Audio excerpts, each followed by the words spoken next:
presentation of Fox Sports. We are Baltimore.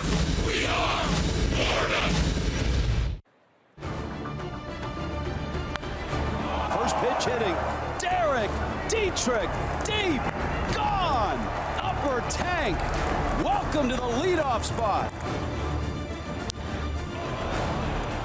Echeverria. Deep. And gone. Another solo shot. Oh, man. Throws it deep. Oh, wow. Ozuna right center. That's blasted deep. And that's gone. The Marlins have hit 4 solo homers.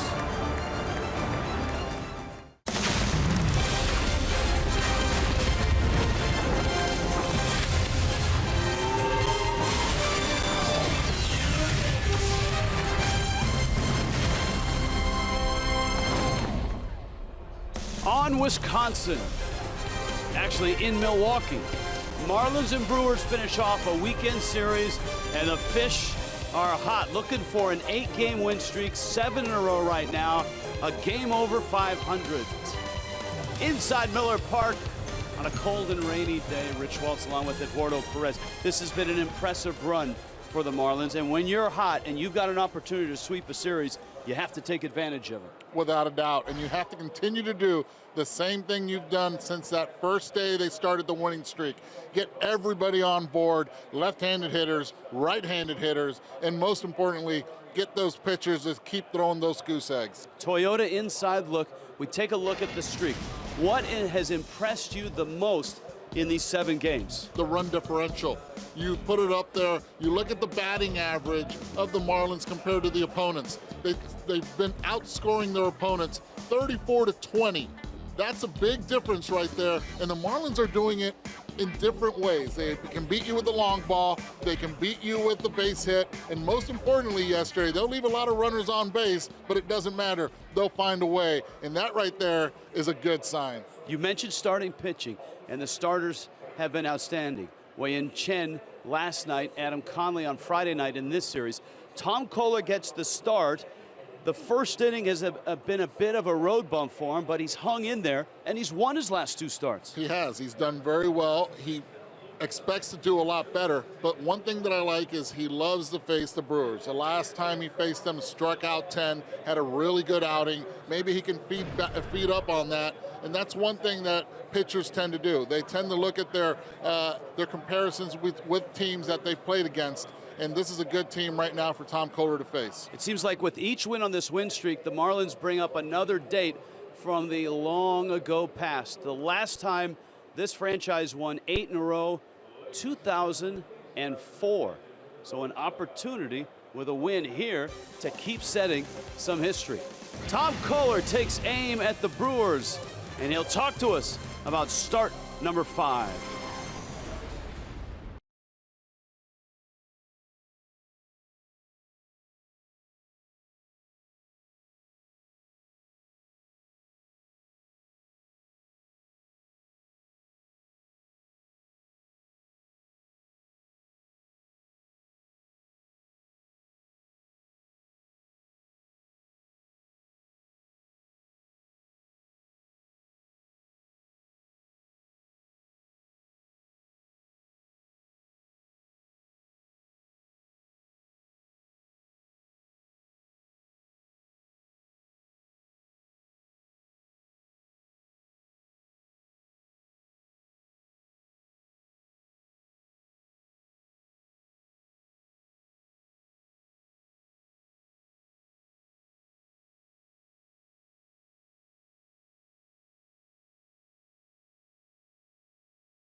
Marlins baseball on Fox Sports Florida is brought to you by Jeep. Visit Jeep.com to learn more.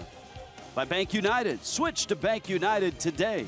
Visit us at bankunited.com or call 877-779-2265. By your local Toyota dealers. Let's go places. And by Southwest Airlines. Transparency, low fares, nothing to hide. In Milwaukee, the Marlins and the Brewers finishing off a weekend series. Great tailgate out and around the grounds here at Miller Park. Even though it's cold and wet, hey, these folks from Wisconsin are hardy fans, whether it's baseball, football, basketball. Welcome inside Miller Park. Let's go down below. And Jessica Blaylock. Jess?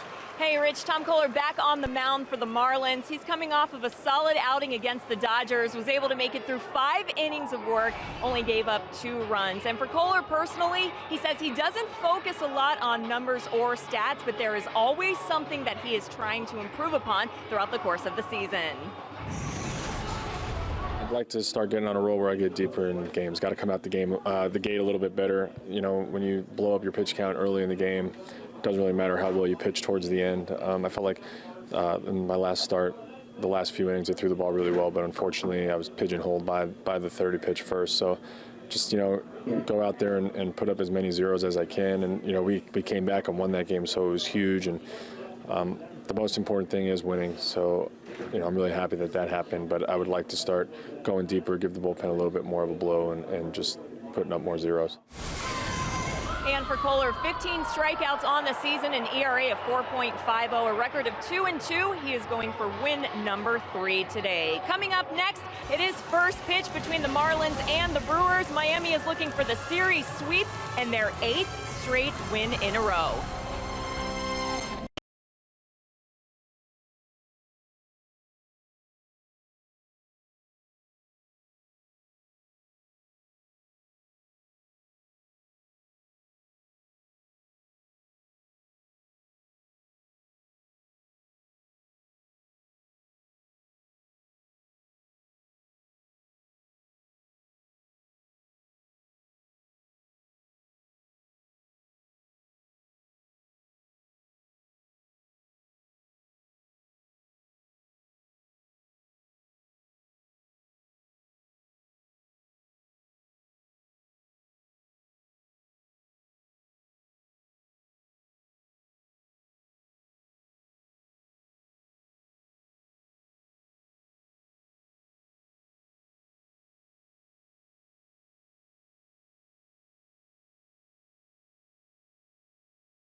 Go for the sweep against the Brewers.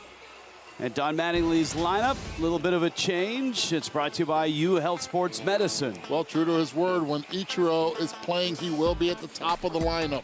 Leading off, and then Martin Prado in the 2-hole. Derek Dietrich moves to the 3 spot as Christian Yelich has a day off, and Giancarlo Stanton in the cleanup spot.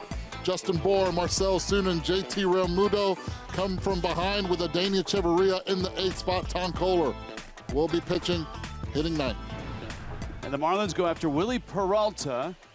You see Peralta's numbers, similar to a lot of the Brewers starters. It's been an uneven start for Craig Counsell's starting rotation. And here is Peralta against Ichiro. And Ichiro chops the first pitch foul up the first base line. As Eduardo mentioned, Ichiro in the leadoff spot when he's in, and he was in on Friday night as he gave Giancarlo Stanton the night off, and Christian Yelich takes a day before a scheduled day off tomorrow. And Ichiro takes a fastball that misses in. Ichiro a couple hits in that ball game, and of course Don Mattingly quite pleased with the way his club has played. It all started in San Francisco on that Sunday, a 4-game sweep in LA, and the first 2 here in Milwaukee. You see the movement on that fastball by Peralta. That's kind of his calling card. It is kind of his calling card. The problem he has this season so far has been locating. And watch Maldonado behind the plate. He'll be emphatic back there trying to keep him focused. Ichiro's bouncer finds the glove of Aaron Hill out at second base. And there's one out here in the first. Defense brought to you by Southwest Airlines. For the Brewers, Ryan Braun, Kirk Neuenhuis to start in center, and Domingo Santana's in right. Chris Carter, Colin Walsh on the corners, Jonathan Villar, Aaron Hill, and the strong-armed Martin Maldonado behind the plate. And here is the red-hot Martin Prado at the plate. A 6-game hit streak. And in those 6 games, Prado a dozen hits, including a double.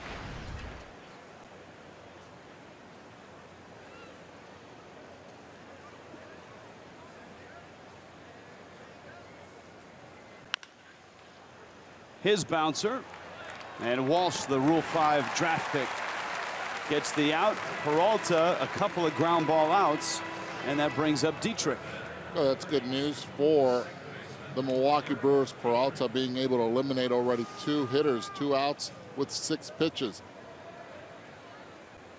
Defense right now, Walsh moving from third base to middle second base, and then the second baseman, Aaron Hill, moving in the 4-3 hole.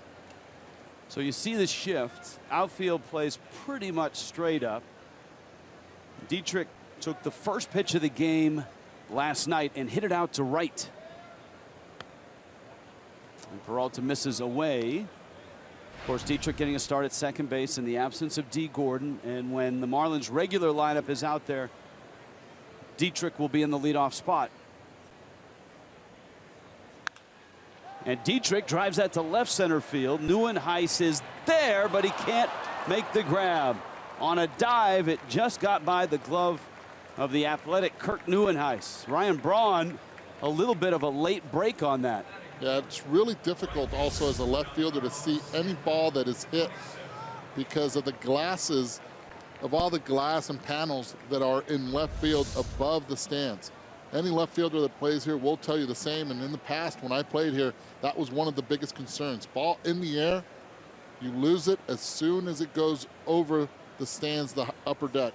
The good news for the hitters is that there is a cloud cover over Milwaukee, so there might not be those horrific shadows at home plate. Here's Stanton now, and a breaking ball is a called strike.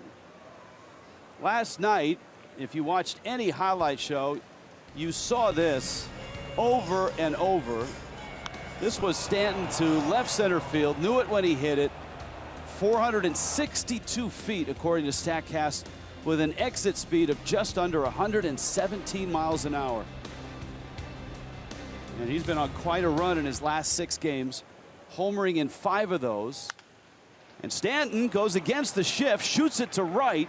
Dietrich around second, on his way to third, and the throw is cut. Giancarlo beats the shift, and the Marlins have runners at the corners for a Justin Bour at bat. Well, Giancarlo Stanton showing, even with the big hole right here, you know what? I'll take the base hit early. Move the runner to third base. You're going to do that, I will do something better. I will hit it there. Are the Milwaukee Brewers happy he's trying to go the other way on the ground? Absolutely, after seeing the 460 feet drive he hit yesterday. But Justin Bour has been swinging a great bat, and especially with the numbers that he's had against Willie Peralta, you see it down there, 1 for 11. He'll take that. Yeah, 0 for 10 going into that at bat. Justin Bour has seen Peralta for 4 at bats, and he has a home run. And of course, he hit 2 homers here Friday night. And Peralta misses to Bour. One thing the base runners, the Marlins base runners, have to be careful with is Martin Maldonado behind the plate. A very good arm, probably the best arm in all of baseball. Dietrich and Stanton on the corners.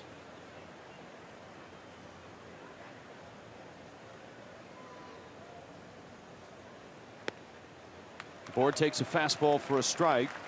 Justin followed up his big night Friday. He drove in 5 runs with the 2 homers and a double, with a line drive single yesterday in his first at bat, and then finished 1 for 4 on the day with a walk.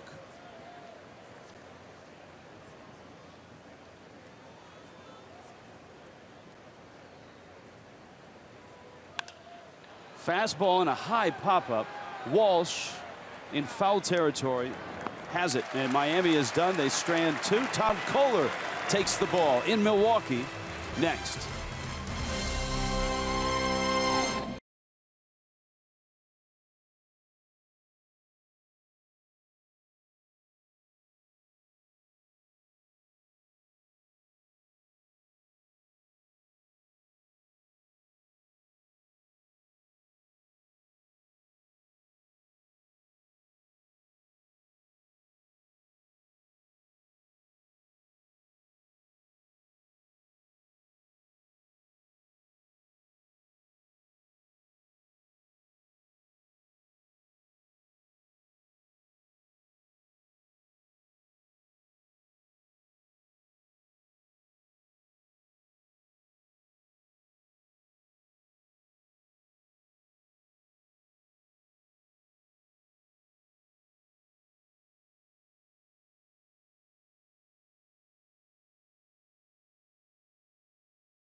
Scoreless Marlins and Brewers. Craig Counsell's lineup is brought to you by U-Health Sports Medicine.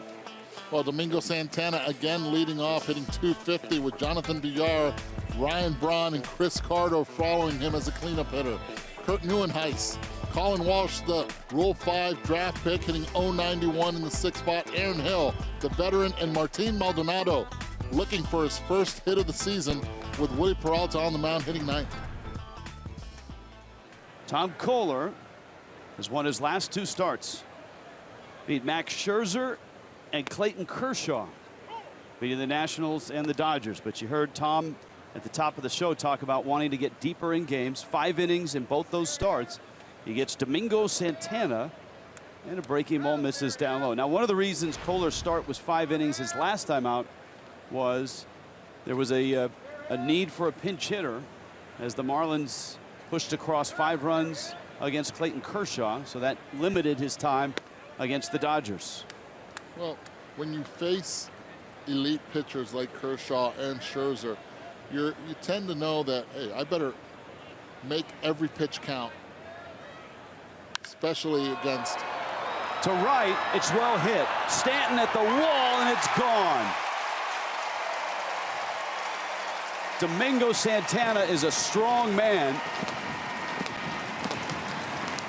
And a solo homer to right starts the day for the Brewers. Yeah, don't be skewed on why Domingo Santana is leading off. The numbers indicate he's a patient hitter at the plate, gets on base a lot. That's what they like. It's not about the speed. This kid came up through the Houston Astros organization, averaging over 20 home runs a season. A lot of power. Showing it right there going the other way.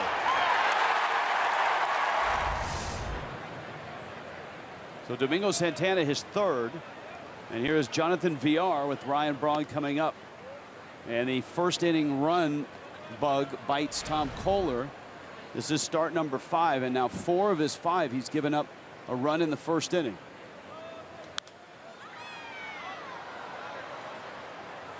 Well, going back to facing Kershaw and Scherzer, pitchers tend to try to be too perfect with every pitch, thinking that their offense is not going to be giving and getting a lot of runs.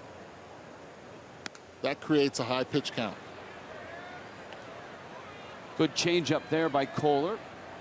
That's 1-2. So Tom is 2-2 going into this start on the first day of May.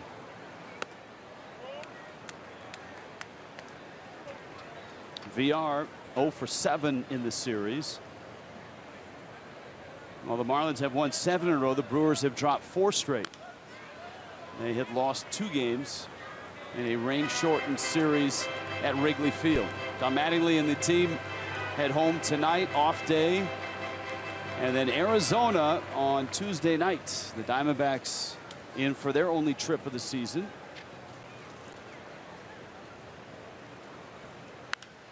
That one is lined on the left field line. Ichiro into the corner. VR has a double. And the Brewers have gone homer double to open the game. Really nice piece of hitting by VR. Pitched down and away, out of the zone, hitting it the other way. Did the same thing against Jake Arrieta, right-handed pitcher for the Cubs. Starting the game, going the other way. See it right there. You have to keep an eye on him. Loves to try to steal third. Very aggressive on the bases and tends to make a lot of base running mistakes.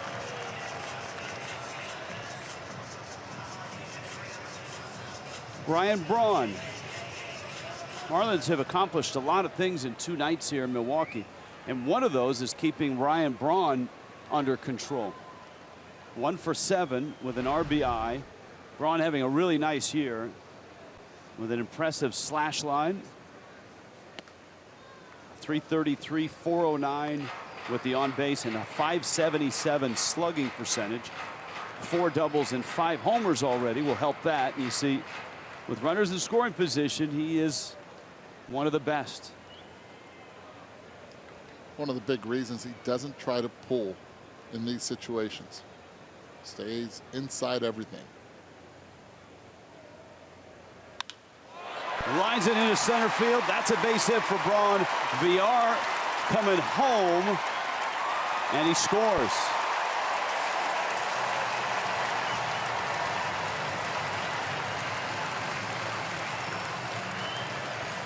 Make no mistake on how important approach is. See where that pitch is. He is doing everything possible to hit this ball the middle the other way. Lets it get deep. Beautiful swing. And he knows that Jonathan VR and his speed will get him home.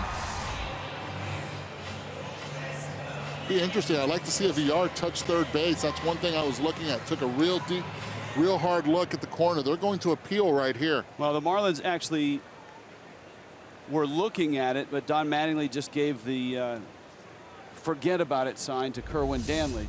Well, that's the luxury, but watch how he hits the inside part right there. Look at the umpire. He's on it. Wow, that's something. Adam Hamry, the third base umpire. Well, the Brewers now are a triple shy of the cycle here for the first 3 hitters. Homer, double, single. Chris Carter, who has a lot of pop himself, takes a breaking ball outside. And the count is 2-0. Marlins have kept Carter under control. 0 for 6 with a couple of strikeouts in this series.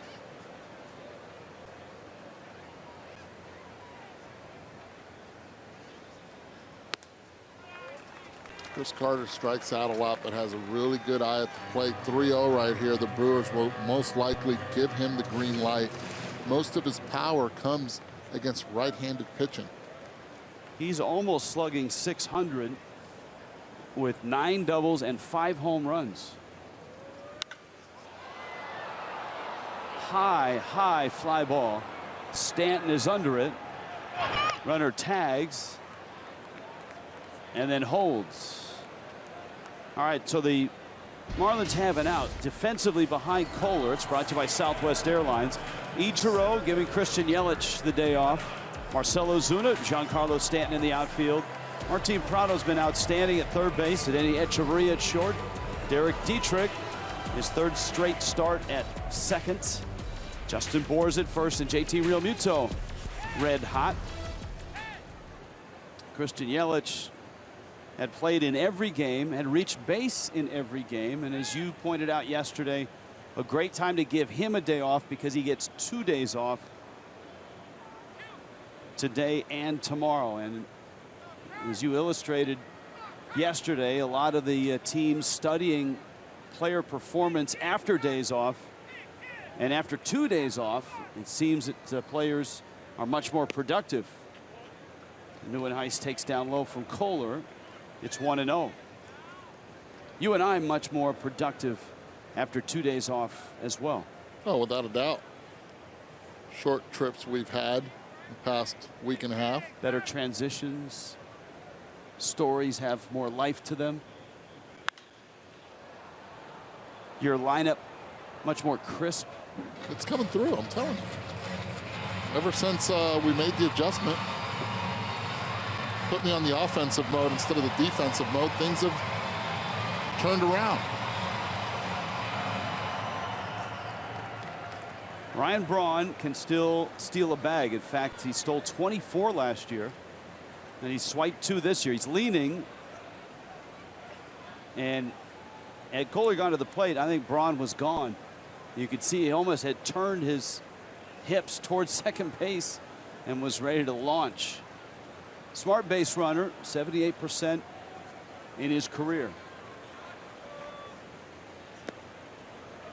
And Nieuwenhuis takes down low.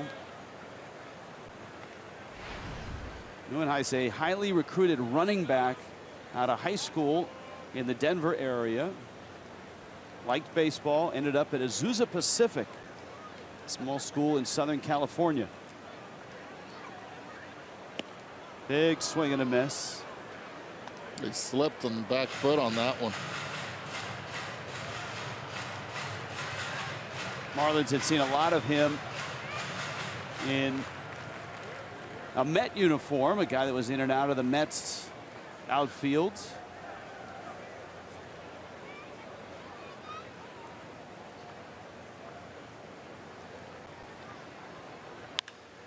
Nieuwenhuis, little tapper. Dietrich there. That's not an easy turn because Dietrich was towards first on the shift, and Nieuwenhuis bounces into a double play. Kohler exits the first, but the Brewers pick up 2.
Is the presenting sponsor of Miami Marlins baseball.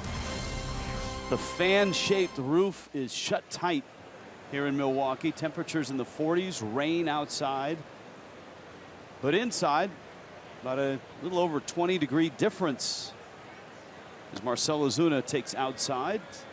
Always nice to go to a ballpark and hear yodeling, which we had some in between innings. There's your weather. Actually, 48 is warm. It's about as warm as it's been in these last 3 games. And this is a cool place to watch a game. There's a great, obviously, sports region. The tailgating is spectacular here for baseball, which you don't see in a lot of major league cities. Ozuna takes a strike. And inside, this is always a lively building, Miller Park. Great food. Lots of Miller. 2-1 misses outside. Remember a few years ago on a much warmer day. Now there's your hat. There we go. How's your weather on the neck of the woods? Huh? That's similar to the hat you were wearing in San Francisco. Here's a 3-1 pitch. Ozuna pulls it foul. A few years ago, Preston Wilson and I did our open from the parking lot at a large tailgate gathering. Was it 48 degrees outside? No. It was 70-ish. It was gorgeous. It was, I believe, like a early September. Ozuna with a 3-2 coming.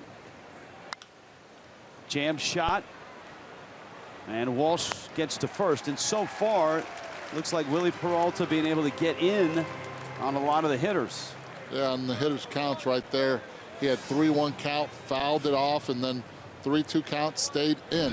As we look at the Auto Nation scouting report for Willie Peralta, he's an outfielder, converted into a pitcher, and then he made some lemonade. He learned pitching, throwing lemons. So you can make something out of lemons, folks. And you got the opening day start, and it's all brought to you by Auto Nation. JT Real Muto takes a breaking ball down low. Real Muto, one of 3 Marlins with a hit streak going, a 6-gamer. Stanton and Prado also with 6-game streaks.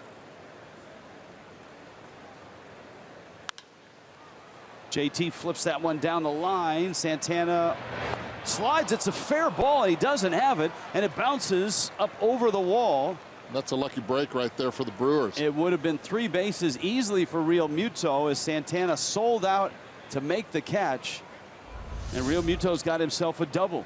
Well, he was going all out right here, but he knows the wall's coming up soon, has to slide, and that ball just bounced straight into the stands. JT being his own base running coach right there, as he does not need the help of anyone. Ball's right in front of him, sees it bounce over and has to stop at second. So an opportunity for Miami to get one of those runs back here.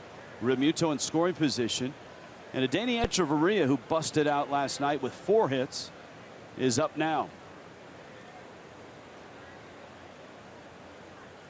And a fastball misses in.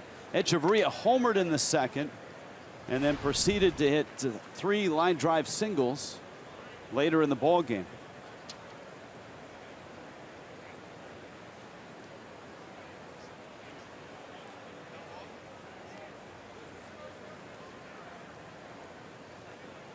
Real Muto from second.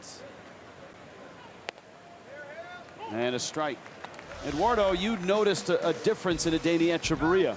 Oh, without a doubt. You see where his hands are on the left, and look right now on the right. They're completely different. That was yesterday. They're out in front, closer to his head. You can tell with the shoulder clearing out. When he has to load, his hands now are a lot more clear. Doesn't have to go around so much. Something he's been working on with Frank Menechino. Okay, now demonstrate to the folks at home what's the difference and why is that so important? Well, it's completely different. If you look at him, now you can be able to see his hands here, where before they were back here, you couldn't see them from the front view. But most importantly, when he's right here, he's able now to keep his hands in front instead of hiding them back here, making it longer for him to go through. Definite adjustment. Frank Menechino's been working on him, working with it a lot in the cage. And we saw the difference yesterday, being able to get the hands out. Little tapper slowly hit Hill. The second baseman makes the play. Real Muto now at third base. Diamondbacks are in on Tuesday. Big discounts with the new Steals and Deals offer. On the 3rd, Marlins and D-backs are at 7-10. Use the Steals and Deals, and if you show up, first 10,000 fans get an Ichiro t-shirt courtesy of Saito Pharmaceutical. Go to marlins.com for more details. Here's Kohler now. He can help himself with 2 outs, and Peralta's fastball is down low. All we need is some netting and a few bats, and you'd be right at home here. And a new hamstring and a back. Yes. And a lot of other things that are irreplaceable. the Fountain of Youth. Oh, would love to do that. Which I believe is located here in Milwaukee. The Fountain of Youth? On Water Street. Really? Yes. It's too bad that we are leaving today before you discovered it. Ichiro's on deck. Here's the 1-1. Kohler, a chopper over the middle. Hill approaches, fires to first in time. And the Marlins leave that runner. Bottom of the second. 2-0 Milwaukee.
Here in Milwaukee, 2-0 Brewers on top. You see all the levels and the big fan roof. Let's find Jessica Blaylock. Jess, where are you? Hey, Rich, I'm just hanging with my good friend Bob Uecker. Uecker used to play for the Braves when they were located in Milwaukee, and then he joined the Brewers broadcast in 1971. This seat is actually a nod to when he had a prime seat in the ballpark and was removed by an usher. They gave him a seat in the upper deck, and he referred to it as the best seat in the house. So now you can literally sit in the best seat in the house with Bob Uecker, and obviously a very charitable man. There is a Make-A-Wish Foundation bucket up here, so not only can you sit with Bob Uecker for the game, but you can also donate to a great cause. Hey, Jess, Milwaukee, tell me about your Milwaukee experience. What have you liked about the city? What have you seen around Milwaukee? A lot of cold weather, a lot of rain. The weather wasn't necessarily that great while we've been here, but we had a nice dinner last night, and hey, Eduardo Perez was even invited this time. Yes, and he walked right by the Fountain of Youth and didn't see it. All right, Jess, thank you. And there you go. Not in the front row, but in section 422, the Bob Uecker seats.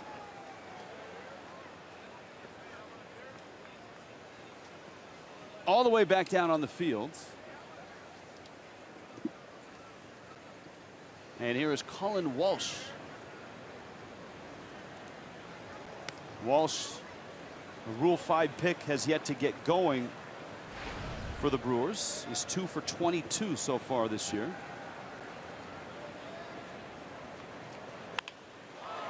Lines it down the right field line, and it's just foul. He was taken from the Oakland organization, originally drafted by the St. Louis Cardinals. Been a productive minor league player his entire career since that 2010 draft date. Shoots it out on a hard ground ball to Dietrich. And Tom Kohler gets the out. If Tom Kohler is consistent with what he's been this year, he'll recover from giving up the 2 runs in the first inning. Kohler's been really good at, when things don't go well, to be able to right the ship. and push through. He did that against the Nationals when he gave up the Harper homer,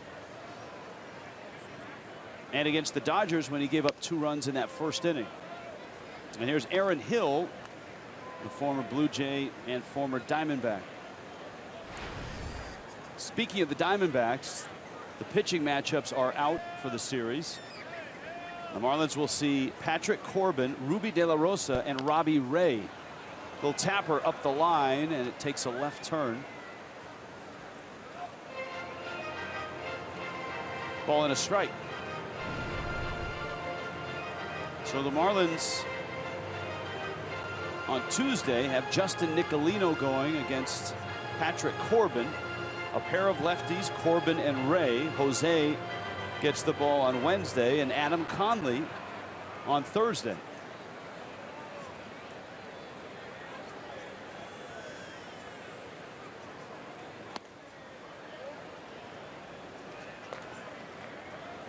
As a player in the big leagues, did you look at pitching matchups a week? How far in advance? I tried to look for it a month in advance if I could. Aaron Hill with a base hit to left field. And this is why, because I played against left-handed pitching. So I wanted to know who that left-handed pitcher was, and then I looked as much video as I could on him and his habits. I had to make that one start, maybe sometimes once a week, maybe sometimes 3 times a week, but I wanted to know the habits of the pitcher and the catcher going into that series. Lenny Harris, Barry Bonds in Miami's dugout. Here is Maldonado. Jonathan Lucroy getting the day off. And Martin Maldonado, known more for his defense than his bat, but he can run into one and hit it a ways.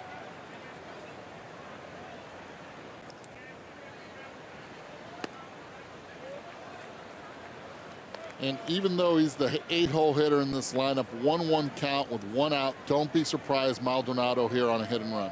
Peralta handles the bat well. He's on deck. Maldonado has yet to get it going, and he's a bad ball hitter. Bad ball hitters better hit and run, guys? I think so. I believe so. He was able to put the ball in play on any pitch around the area, not just down the middle. Not running. He tries to bunt. And it goes back to the screen. He's a pretty good bunter also. Not a fast runner, but third baseman playing back. He'll do whatever it takes to get on base. A very good backup. Catch and throw guy.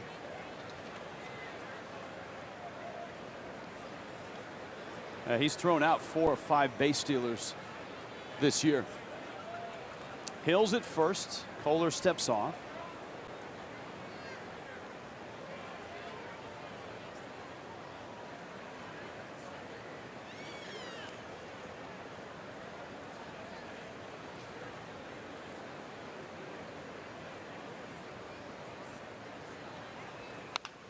Slowly hit. Dietrich, backhand shovel, nicely done to get the lead runner. That's not an easy play, and it was close play at that. And a risky slide also. You know, it's a slow roller right there. Now with all the rules, you don't want to be called out here for double play. Watch where the slide is. Able to reach it with the hands. Watch that right leg. There's so much gray area in watching that slide, and you said you can reach it with the hands. But really, if he's any wider than that, there's a chance that they're going to call that an illegal slide, even if he could reach it with his left hand at full stretch. I think the key right there, you're right, but the key right there was that right foot not coming up. If it would have came up, that would have been a different story. Then you have Peralta leading off the bottom of the 3rd inning. And I think with the transfer rule and the home plate collision rule, you're going to see that the parameters of the slide rule refined, so to speak, as this season goes along. My biggest concern is that the shortstops and second basemen, because they believe so much in the rule, that they now start taking it for granted. And that's how you can get hurt. You still have to be able to move around the base like if you're going to be taken down. You stay there, any base runner on any given moment can come in and really, I mean, plow you.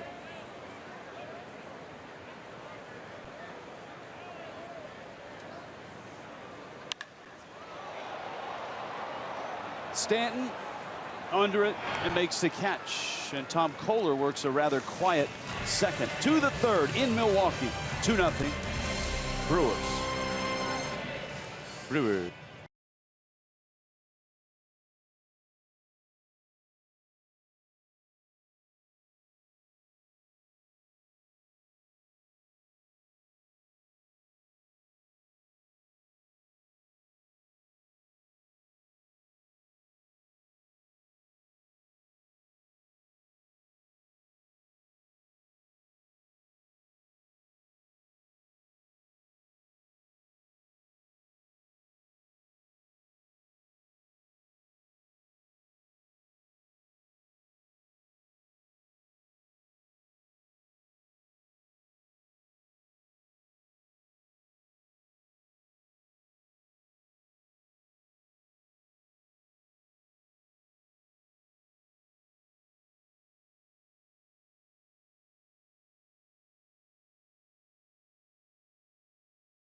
Indoors right now in Milwaukee.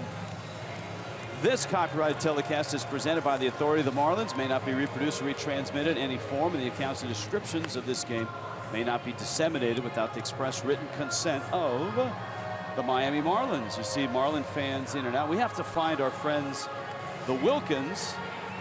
Traditionally, when we come to Milwaukee, they shower the booth with some of the finest meats and cheeses or cookies that they can find in Milwaukee, and this year they delivered a huge batch of cookies.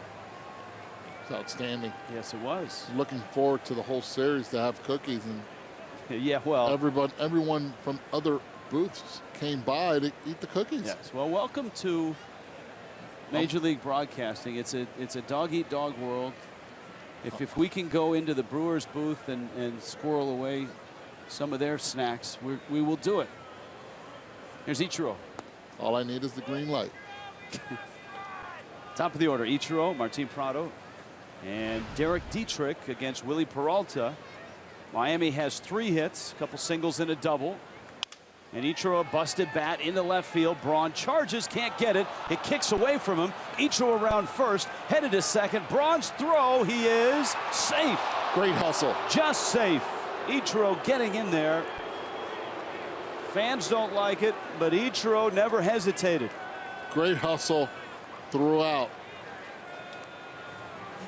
That has to be a double. Scored a double right here. You cannot fault Ryan Braun on this one. Hits right off his knee and then ricochets off to his right. He quickly throws it in, but Ichiro running hard all the way through, sliding perfectly. Watch how he takes off right here. As soon as he sees that it hits, he steps on that bag and kicks through and slides on the top part right in the front of the bag.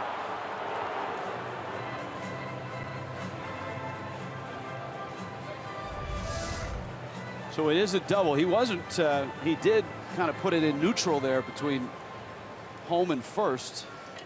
2,946 for Ichiro. And here is Martin Prado, and Miami will try to get themselves on the board. Prado bounced to third back in the first. And a fastball misses way. Speaking of second base, where Ichiro resides now, when he stole his 500th base the other night, the Marlins did get the base. Ichiro did get the base. The Brewers grabbed the base in the middle of the game, as you pointed out. Made sure it was authenticated.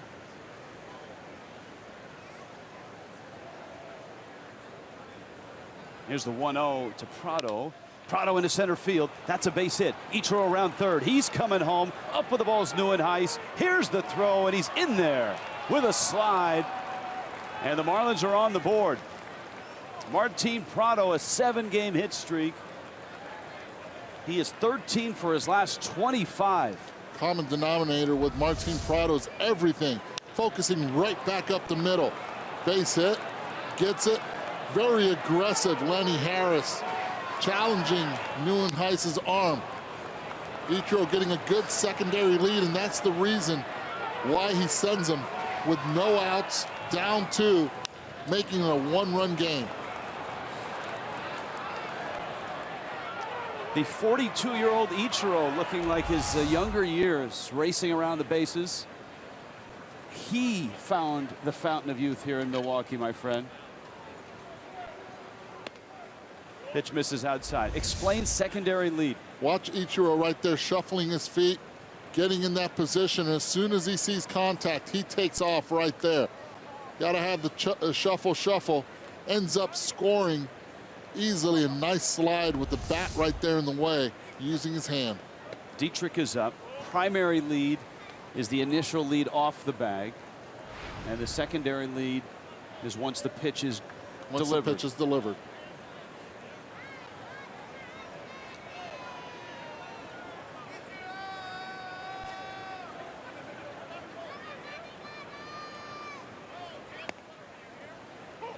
Two and one to Dietrich. Well, the veterans at the top of the lineup, Ichiro and Martin Prado, doing their job. Doing all the little things right. Martin making sure he does not pull the ball. Prado's at first. And Dietrich, who singled the left his first time up, fouls it at the plate. Okay, this is what I don't understand with Derek Dietrich. When no one's on, they'll have the second baseman here. The third baseman will be here and the shortstop's here. Right now, they're just playing regular double play depth, allowing this area completely open for a ground ball pull hitter in Derek Dietrich. You have to be consistent even when there's a runner at first base. You're allowing too much of the hole, which is good news for Derek Dietrich. Pitch is in.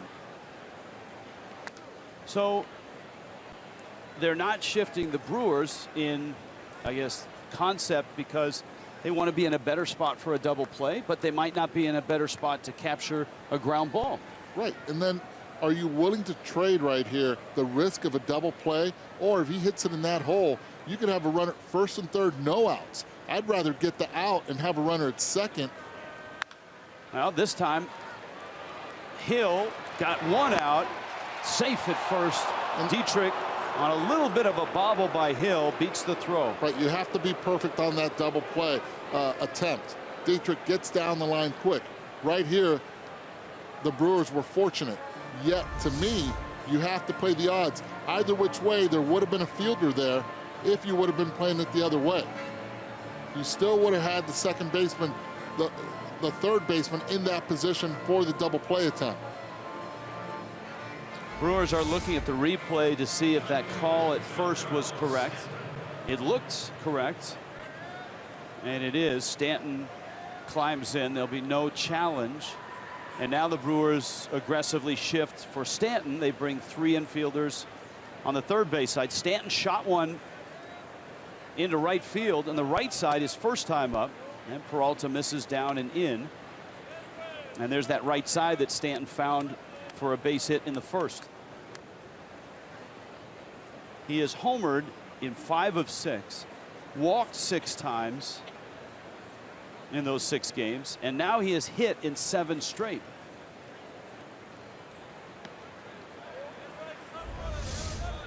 This is the at bat from the first.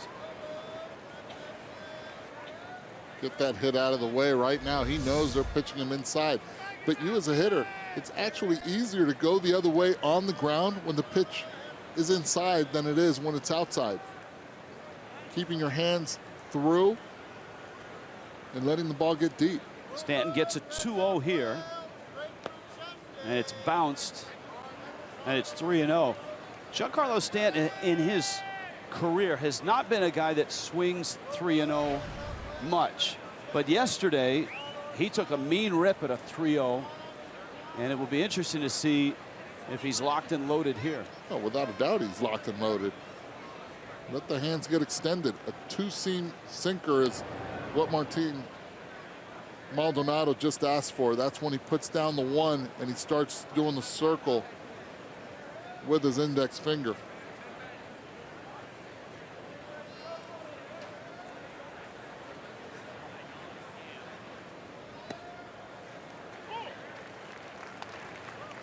In a good spot there. Stanton has popped up with the home run leaders with 8. Trevor Story, Nolan Arenado. I think the name that's the biggest surprise there is Neil Walker with his 9.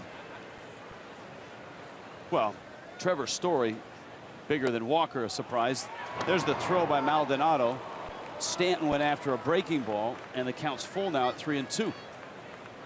That's what I was talking earlier with Maldonado, and that pitch was a slider down out of the zone. They're not trying to throw anything elevated. See, they're not giving in at all. Comes another slider. And he missed badly with it. The other thing Stanton has done now in this 7-game stretch, he's walked 7 times. So the pitch recognition is there, as you've pointed out and illustrated, both you and Preston. His balance is much better now this last week. He's walked, and here's Bohr with first and second and 1 out.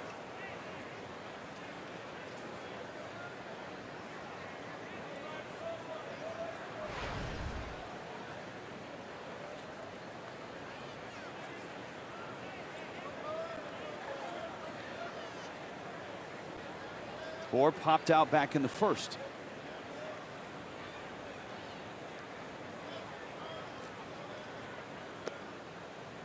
And everything is staying down right now for Willie Peralta. He went up to get Bohr out in their first meeting. And this is one thing Martin Maldonado does a lot of visits to the mound, making sure that the pitcher understands what the objective is. You want the ground ball double play, but also you have to be able to get ahead of the hitters early.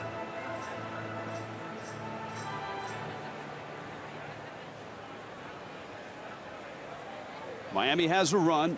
Martin Prado with an RBI single. Dietrich at second, Stanton at first. And Bohr takes ball 2. He drove in 5 on Friday night.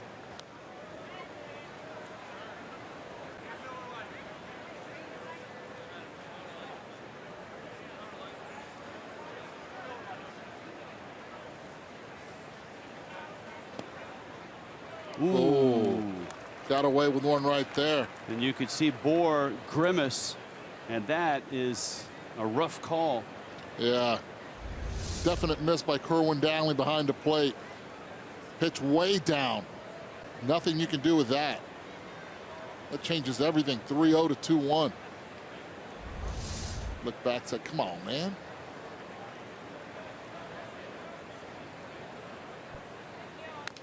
See, now he's forced to swing at that. That's the thing. You look at this pitch, it's exactly in the same location, a little bit more in. Justin's forced to do that. Now, 3-2, if it goes to 3-2, I send the runners. And one of the reasons is, you know, anything down, he's going to be swinging. Most likely he'll make contact, and you want to stay away from the double play. Get the defense moving. But first, he has to get the 3 balls. Yeah, 2-2 pitch here.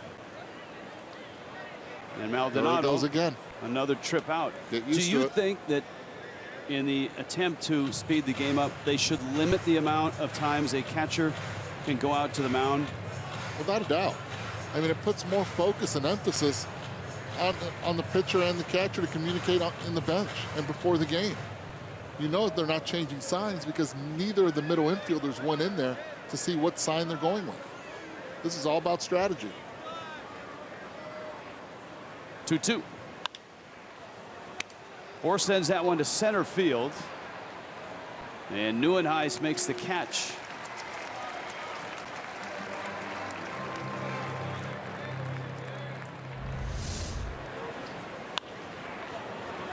That's frustration right there, knowing that that 2-0 pitch was a ball, changed the entire approach of it.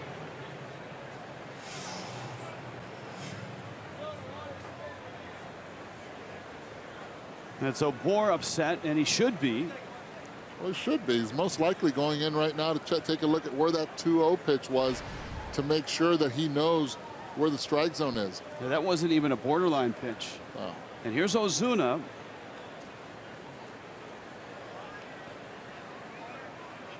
Marlins have stranded 3 in this ball game already, and Ozuna takes a strike. And of course, nothing like last night. The Marlins last night, in an odd, and that pitch right on the border for a strike.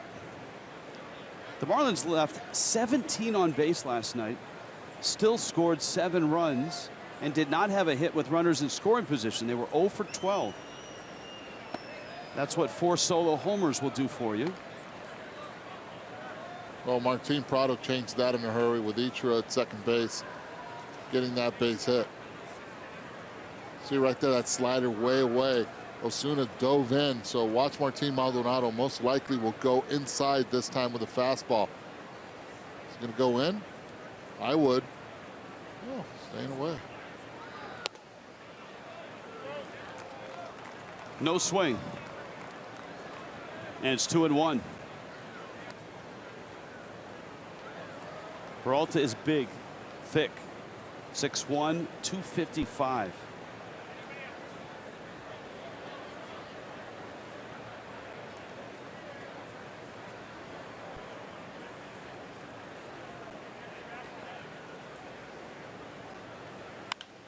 Ozuna, center field. Nieuwenhuis tracks it and makes the catch. And the Marlins leave a couple, but get one and cut the lead in half.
Now, this is one of the coolest aspects of Miller Park because Bernie has his own slide. It's about 2 stories tall, and on a game day, he is the only one that is allowed to go down the slide. He goes down the slide whenever a home run is hit. So he went down the slide in the bottom of the first when Domingo Santana had that home run. Now, fans are allowed to go down the slide, but they can only go on a non-game day. You have to pay $100, but you get 5 trips down the slide, and the best part of it, that money does go to charity. I'm going to see if maybe I can sweet talk Bernie into letting me go down the slide. Hey, Jess, the rumor is that Bernie has a cologne that smells like beer. Is that true? Hold on, let me find out. That is 100% accurate. Yes. Yes, well, and that was from his days in the old chalet. Now, so what you're saying is you can't go down the slide. I am not allowed, technically, well, actually, to go down the slide. I had to go through about 3 security checkpoints to even get up here. I had to sign a waiver, and I had to give my word that I would not sneak in a trip down the slide. So I'm going to hold off on going down the slide today, but maybe the next time we're in Milwaukee. I always envisioned Bernie had a man cave up there with like a flat screen and something cold on tap. Well, there are more parts of Bernie's dugout that I need to take a look at, so maybe I can search for the man cave while I'm here. All right. Well done, Jess. Well done. Well handled. Slide, go, Jess, go. Yes, I love the Robin Yount type mustache. Oh, yeah. On Old Bernie. Raleigh fingers. Yes.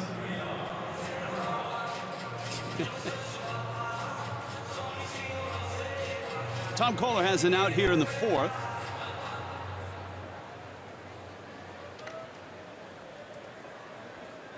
And here is Jonathan Villar. Domingo Santana, who just bounced out, homered in the 1st. Ryan Braun had an RBI single. Villar doubled, and he takes a strike. Even Villar looked back right there and said that ball was down. It's all right. It's a strike 1.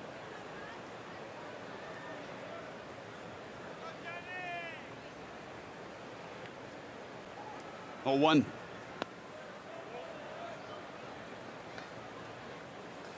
One of the things that's changed in baseball in the last 5 to 6 years with the Fox tracks on the telecast is the communication between the hitter and the umpire. That one is a foul ball. We saw Bohr in his displeasure with that call down low. We saw VR there. Oftentimes an umpire is aware that he may have missed a call or there was a close pitch. And when the hitter comes back up, if they've gone to the video room and looked, he'll ask him, all right, where was it? And it diffuses a lot of things because it's, you know, umpires will take a hitter's word, and oftentimes a hitter will come and say, you know what, you got it right. I missed it, not you. Right. Oh, no, without a doubt. Both go hand in hand. The only thing that bothered me was strike 3. Nothing you can do coming back from that. That cost you an at-bat. It cost the team a base runner also, an opportunity to get the base runner. So as long as it was strike 1 or 2, I'm okay. But strike 3, there's no coming back from that.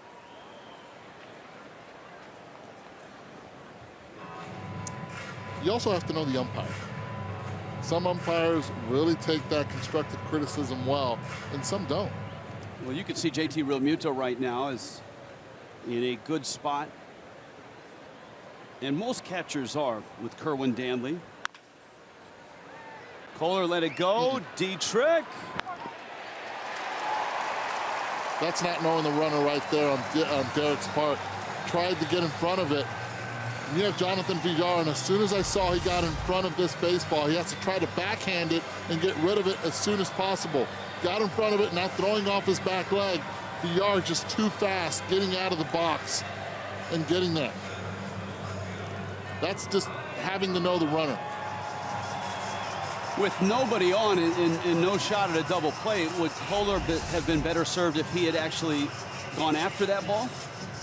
He could have, but I don't think he was in a position to really catch that ball cleanly. He knew where his defense was, and I think he would have had Villar by half a step if he backhands it instead of getting in front of it. That's something Perry Hill will address later on with Derek.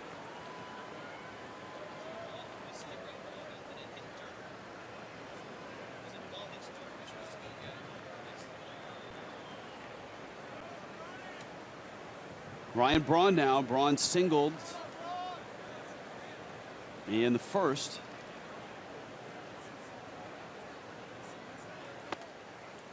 Another look at that ground ball. See over the top, Perry Hill's rule right there is ball hits dirt, you charge. But because it was hit up the middle, it's very hard to charge on a ball that you have to try to cut the angle on. If he would have done that, then he forces to having to catch a backhand, and that would have been actually the correct play. That's one of the rules, the simple rules that Perry Hill has. If the ball hits dirt and you're on the infield, you start to move in on the ball. You charge it. You go get it. Wow, that was close. And nice feet and nice glove work by Justin Bohr at first. Yeah, really complicated the way he does that. But, you know, doing that, you hold the runner close, yet it's very hard to pick him off. You have to, in motion, get and then go all the way around and place a tag.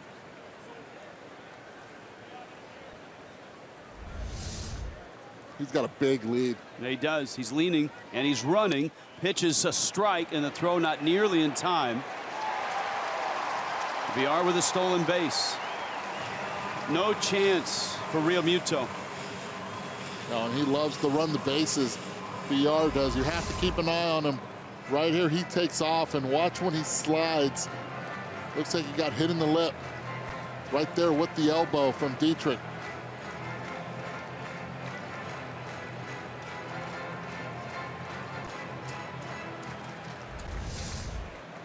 Just as much as he loves to steal second, loves to steal third also. I remember the numbers with Braun and runners in scoring position. He banged a single to center with VR at second to score him in the first. Braun, one of the best in this spot. Runner goes and Braun fouls it at the plate.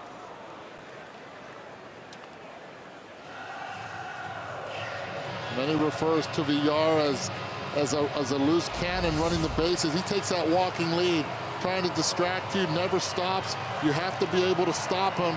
Keeps going. He takes off right there. I think he would have had it easily also.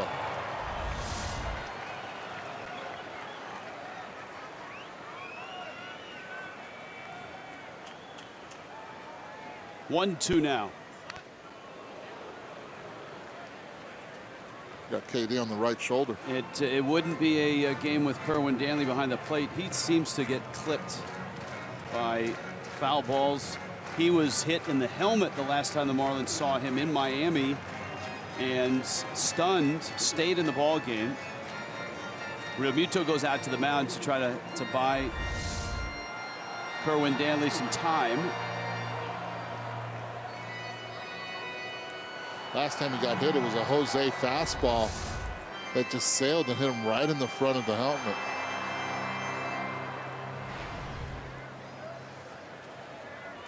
You see Braun with runners in scoring position is at 526. Braun's name the last few days out there. Ken Rosenthal of FoxSports.com. An interesting column about the possibility of Braun being traded. He's 32. After this season, he'll have 4 years and $76 million left on his contract. The Angels are a team in need, and Braun is a California guy.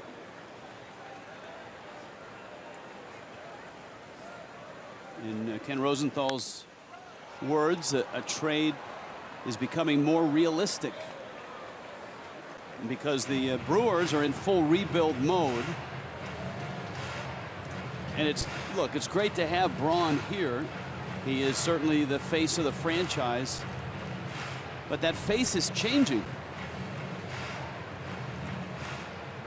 Last season with a $105 million payroll, our Coors Light cold hard fact, their owner wrote an offseason letter explaining the rebuilding plan.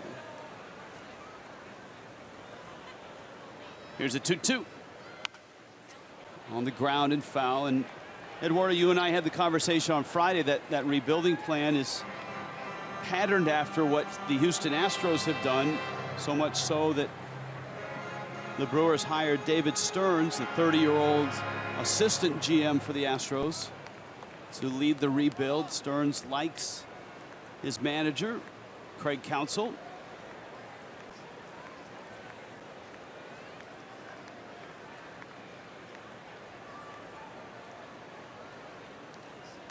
I think David Stearns has had a lot to do with the success of the Houston Astros rebuilding it from the bottom up. Milwaukee Brewers, give them credit. When it comes down to analytic department, they needed to build one. They called on David Stearns. David Stearns made some hires around the league, plucking front office personnel from the Tampa Bay Rays and other organizations to try to make their infrastructure a lot better. 3-2 coming. Good lead at second by VR. He's running again, and that one is pulled foul again. Is a piece like Braun necessary, or does it help the rebuild process if you've got a veteran who can produce and bring the youngsters along? Without a doubt, especially right now where he has value with those 4 years remaining, still being productive, and knowing that the Angels need a move. For example, if you have a minor league system that is very weak like the Brewers, and you can get some players for them, let's do it. Another 3-2. And Braun shoots one into the outfield again. Well, they say that, some say that hitting with runners in scoring position is luck. No. It's not. It's not. There's no analytics you can do for this. Watch what he does. Besides a 10-pitch at-bat that he had, look where Derek Dietrich is, holding on VR because of the speed, respecting it, and he hits it in the hole. That's back control. With runners at second base, we said it earlier, he does not try to pull a fastball. He hits everything middle the other way. If he gets fooled on it with the breaking ball, then that's where the pulling begins. So 3-1 Milwaukee. Here's Carter, and Braun at first base. Carter hit a fly ball out to center.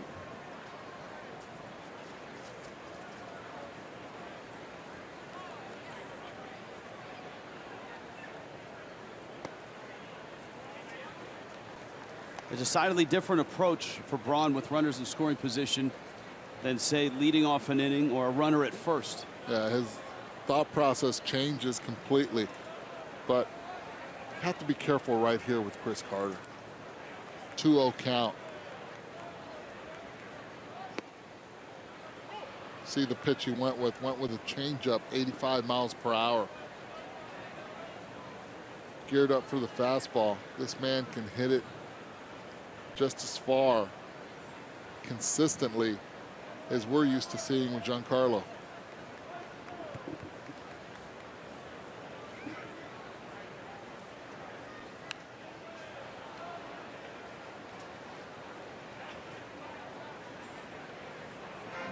Two balls, two strikes.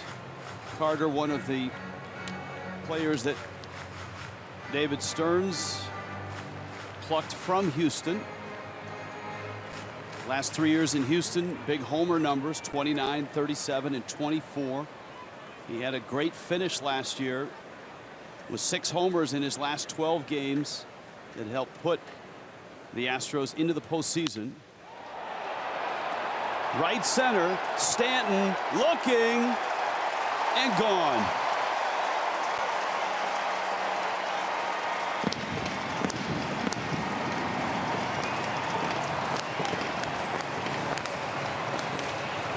You were right, Eduardo. You have to be careful with Chris Carter. No, not as sexy when it comes to making a swing. Very quiet, but man, is this man strong. Big old pause.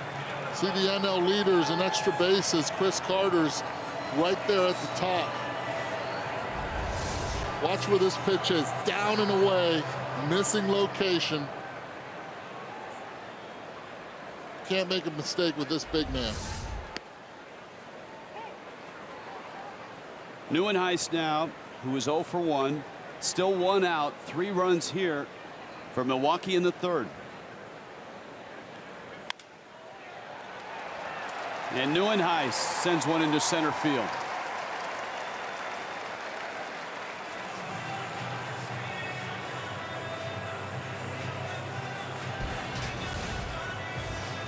The Diamondback series starts on Tuesday, and on Wednesday at 7:10, every child with a ticket, 12 and under, receive a coupon for a free KMB Frank, bag of Frito-Lay chips, and a small Pepsi or Aquafina water. Marlins.com, the place for information and for tickets. The Marlins have been, in the last week, and obviously in this 7-game win streak, they've been getting great starting pitching. Tom Kohler, part of that, he ended up getting the win in Los Angeles when he gave up 3 runs in 5 innings. Here he's given up 5 runs in 3 innings.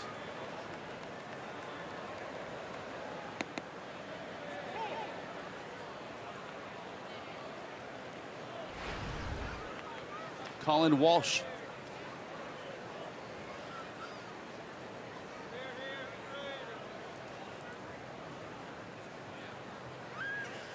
When you are rebuilding, you can take a chance with a Rule 5 draft pick, run him out there and see what you've got. Marlins did that quite successfully in 2006 with Dan Uggla, and that paid off.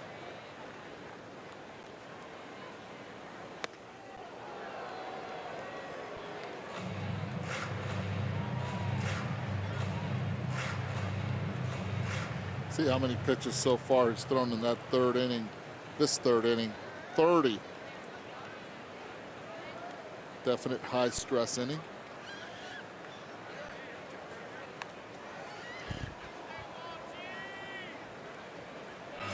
Now he has Walsh thinking inside after that 0-2 fastball up and in, then the check swing inside. Has him thinking in there. Good time to throw that changeup down and away.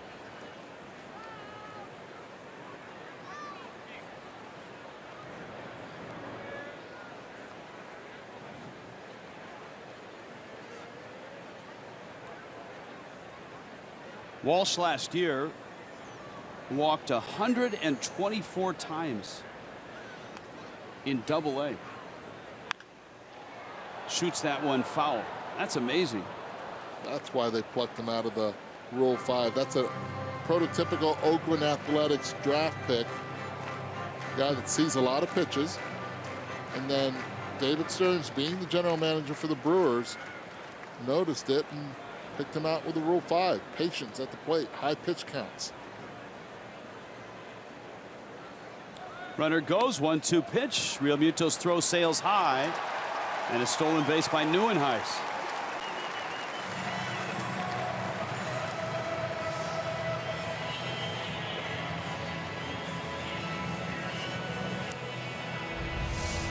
Oh, watch this with the leg kick right there. Neuenhuis guessing off speed pitch, which it was, changeup. Decides to go, good jump. JT Realmuto didn't follow up on that throw, and it sailed. And the Brewers have stolen 2 bases here. They have 4 hits, including Chris Carter's 6th home run, and a 5-1 lead.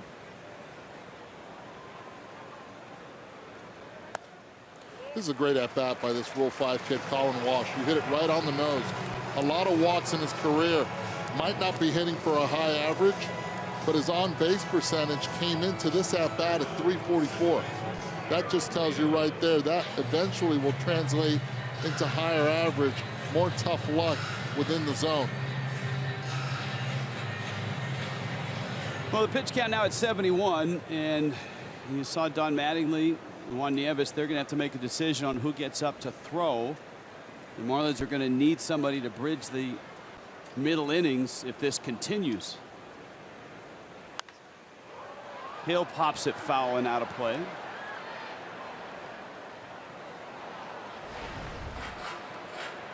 Tough to sweep on the road, which makes this 7-game win streak even more impressive. Cody Ige is warming up.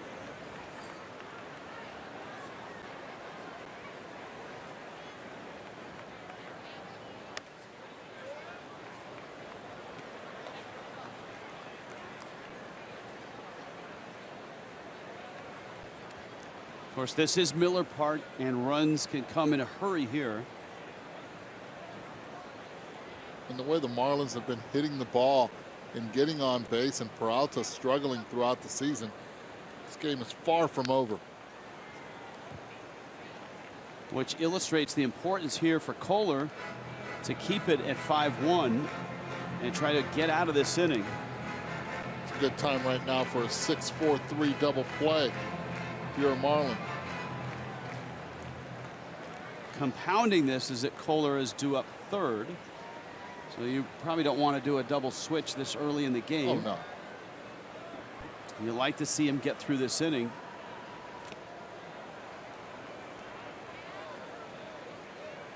It's a nonchalant pick right there by JT Realmuto.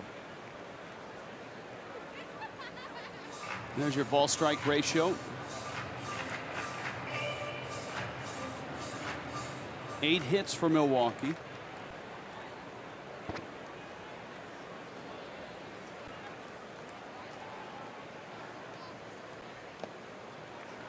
And again, Kohler missing. He counts full 3-2. Another full count right now for the Brewers. Big situation. See this inning, 25 strikes, 15 balls, total of 40 pitches. I'm the Brewers. Try to put the runners in motion, keep putting pressure on the Marlins. Runners on the move. And the count stays 3-2 to Aaron Hill. It's the type of baseball the Brewers have to be able to play. Get the defense to start moving around. Aaron Hill hits the ball a lot on the ground to the third baseman right there. Martin Prado has to cover third with the runners moving, allowing that hole to open up.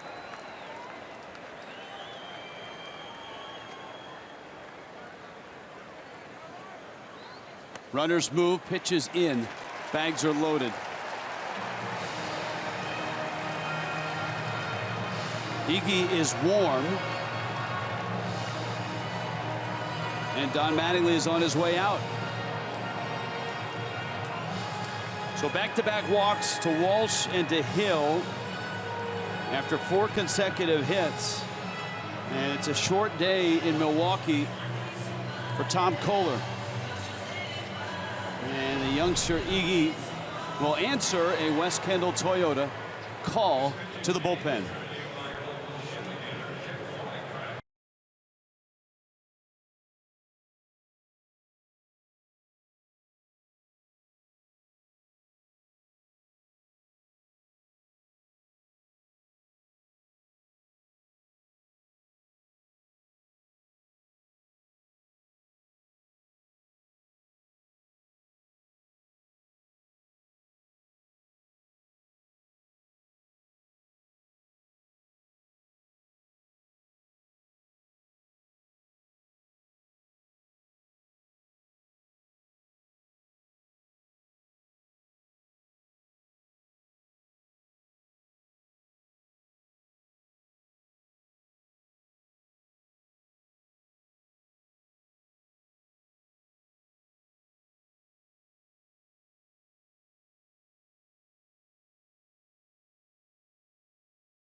Here in Milwaukee for Tom Kohler.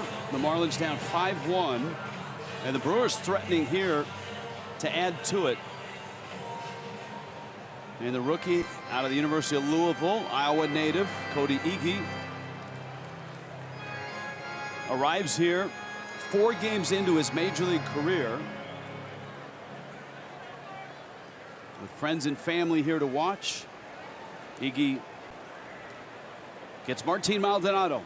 Infield looks for a ground ball. Real Muto picks up the loose ball. Could be a good matchup right here for Cody. Ground ball pitcher. Tries to keep the ball down. Martin Maldonado still looking for his first hit.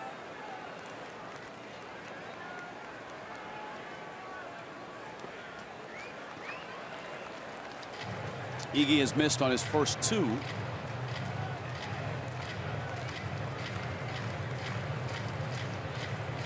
He has Maldonado, as you noted, looking for his first hit.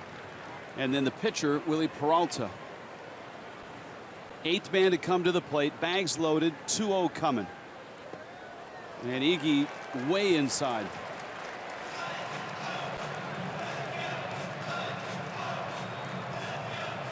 Not what Don Mattingly wanted out of Iggy, coming in 3-0. Trying to bounce back. Maldonado most likely here having the take sign. Bases loaded. Iggy showing that he has yet to be able to throw a strike. Iggy had the great spring with the Marlins. An ERA of 1.35, and he gets a strike there. He did not start out well in New Orleans with an ERA of over 7 in 5 games.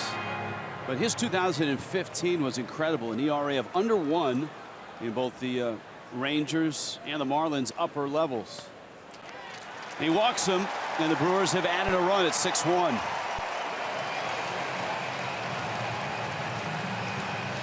Second time on this road trip that the Marlins have walked 3 consecutive hitters.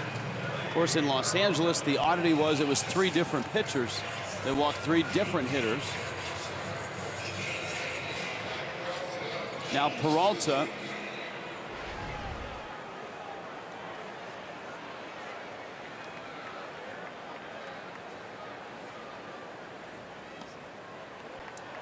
And Iggy has missed on 5 of his 6 offerings. Real Muto trying to get the youngster going, and you know the question now is if Cody Iggy can't get it together, where would the Marlins turn? You don't want to necessarily chew through guys. In a situation like this, you'd like someone to be able to work an inning or 2, or at least get through this inning.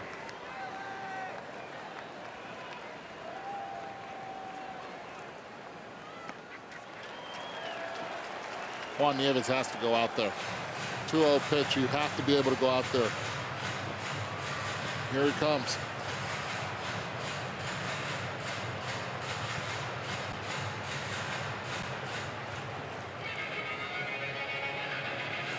Can't blow through your bullpen either right now. You do have the bases loaded. He's going to have to suck it up and get some innings in. It was fun yesterday listening to Bill Schroeder talk to Juan Nieves about that only no-hitter in Brewers history. There's that Marlins pen, which has been so good in this run.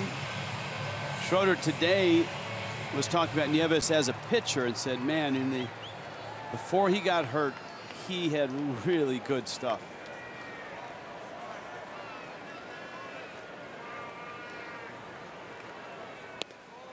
That's a strike.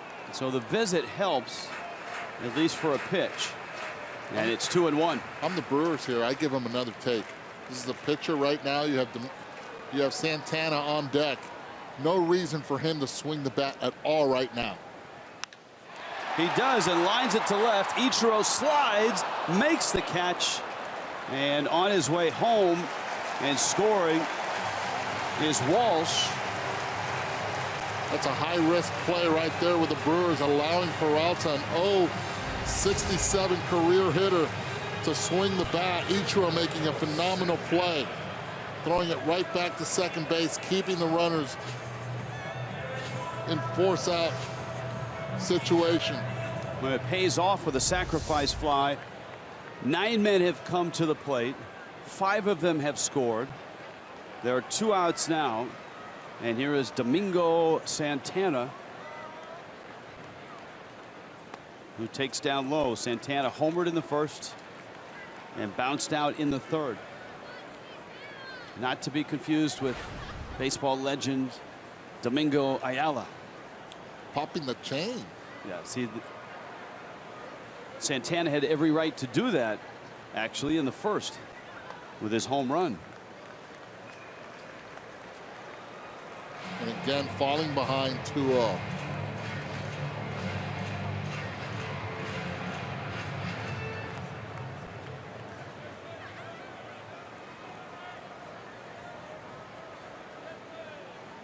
Kohler watching.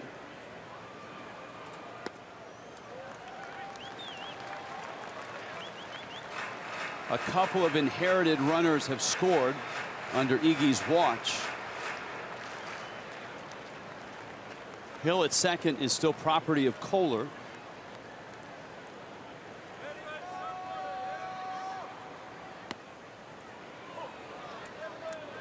And it's 3-1.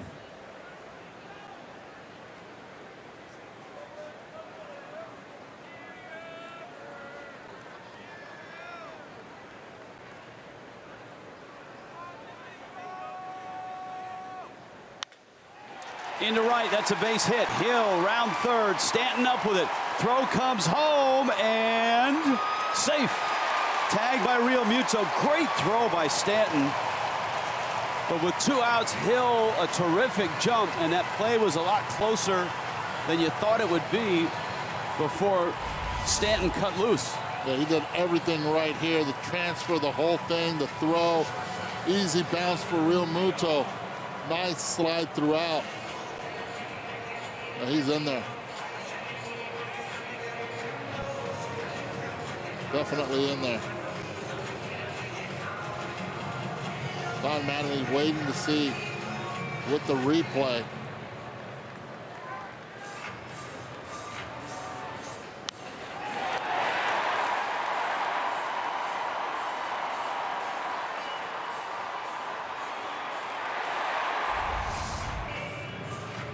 Marlins still watching it, waiting for some of the super slow-mos. And no challenge. 8-1 Milwaukee.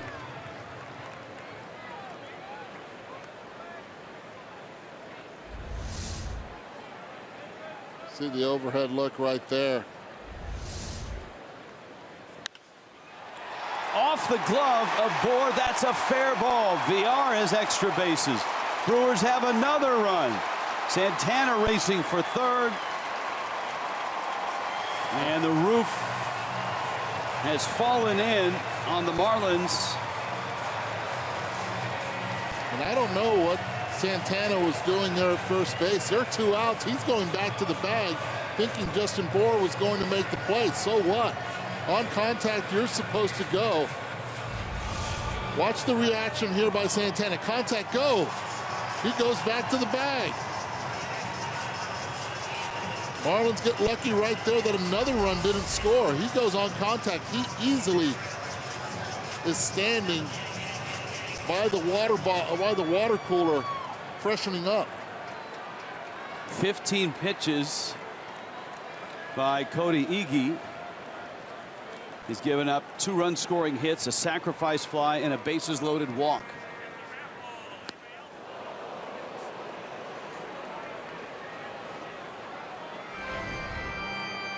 Ryan Braun, who's driven in 2 for 2. And we talked about Braun with runners in scoring position in both the first and the third. Well, earlier this inning. And he has hits in both of those situations. He's probably hitting around 600. Well, there he is. He's at 550. And with a 7-run bottom of the third inning, there's no one warming up in the pen. And there's no way that you should be blowing up your pen right now either. This is Cody Iggy. He has to be able to get out of this. Good changeup and a fly ball. Stanton will make the catch, but the Brewers hang 7. A large crooked number in the third. It's 9-1 now.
4th inning here in Milwaukee. He's texting you, Eduardo. I haven't received anything. Check your watch. I'm trying. Willie Peralta's got runs, and lots of them. 9. Miami down 8. JT Realmuto, Danny Echeverria, and then Cody Eage's spot in the order. At home, not a great start for Peralta. And the Marlins have had opportunities.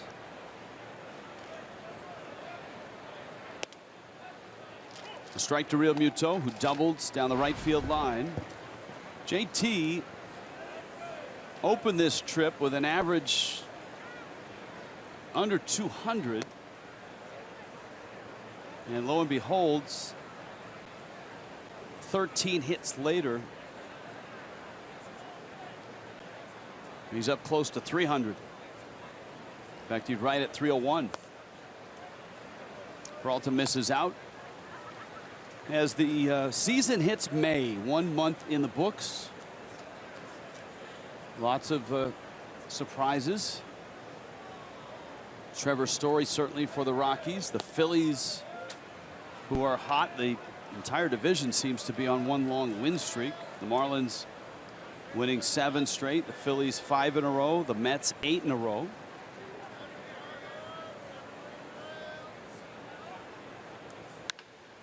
Realmuto finds another hit in right field. So 2 for 2 is JT.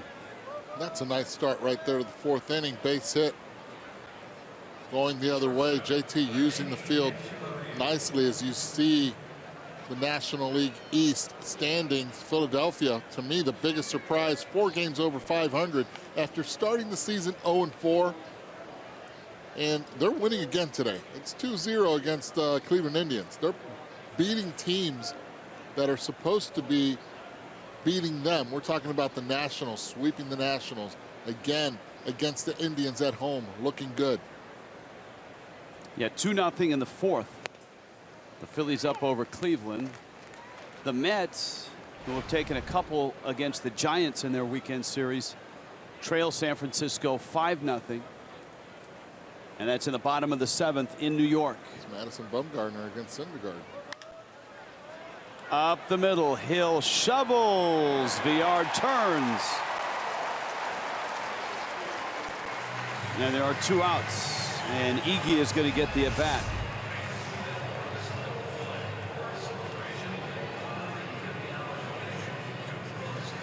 I'm not going out on a limb here, but I would say this is Cody Iggy's first major league at-bat. You are correct. 1 at-bat last year in Jacksonville. And so Iggy, not a lot of time to think about this at-bat, trying to get through that bottom of the 3rd. And he fouls it back and out of play. Coming up in the minor leagues in an American League affiliate, the Rangers, you don't hit as pitchers in the minor leagues, even at AA and AAA. Once he got to the Marlins, he's in the bullpen, so an extreme rarity that he gets an at bat. You saw he had 1 in Jacksonville.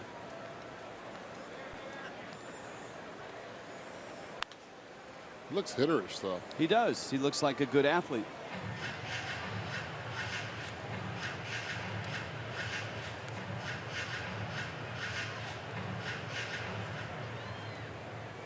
I don't even know if Barry Bonds has even talked to Cody Iggy yet. He's coming around, and this is where you have to be careful if you're a fan on the 3rd base side, a guy that hasn't had a lot of swings. You're in that bench or in the stands. Just pay attention. He has to have borrowed a bat as well. Check Helmet? swing. Most likely a helmet also. No swing. But knowing Silver, he's always prepared, has a helmet for everyone.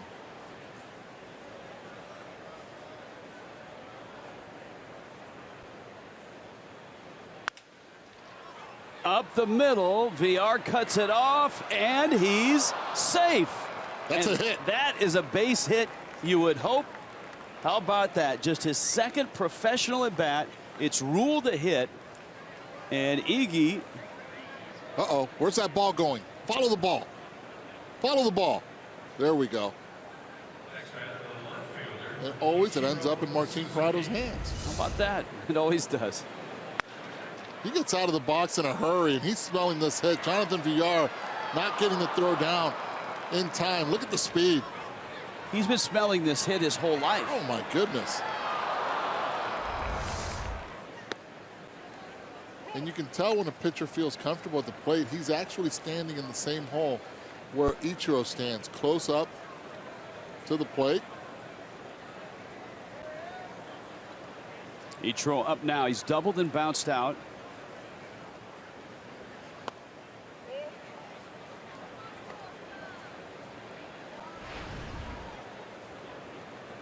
Good time right now for Ichiro. I'm going on a limb here. He's going deep. Really? Yeah. Good matchup right here for each. Low ball pitcher, low ball hitter.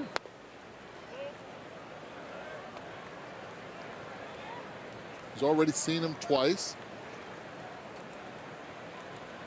Got in a single. He's upset he broke his bat last time, even though it, as we call, died a warrior, is a base hit.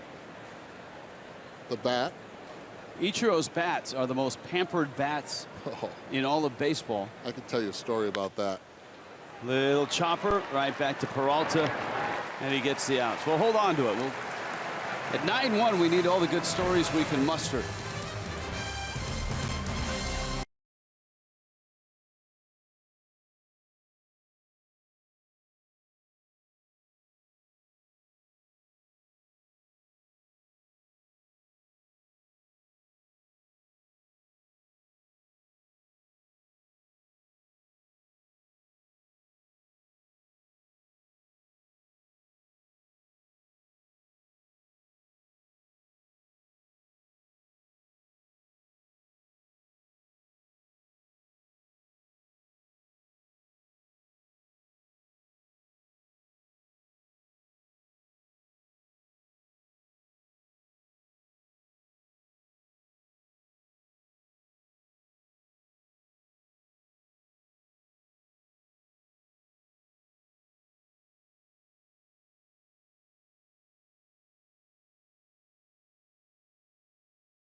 Sports Florida is brought to you by Jeep. Visit Jeep.com to learn more. By Checkers Fast Foodies, know the deal.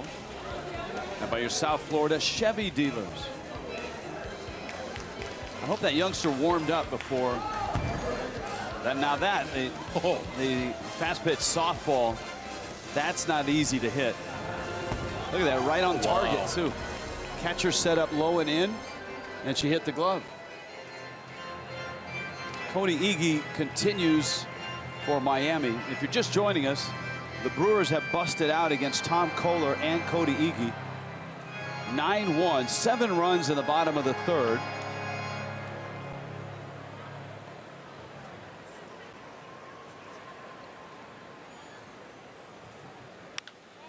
Chris Carter crushes one. Gone. Boy, in a hurry. And down goes Bernie Brewer.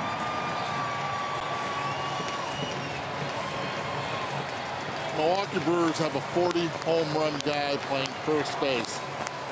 This is the risk that David Stearns took with Chris Carter. The Astros had him pegged as a DH guy but you see this fastball out over the plate. Not a lot of swing. You look at it and you're thinking, okay, he didn't put a lot behind it, but he's so strong, and the ball just bounces so much off his bat.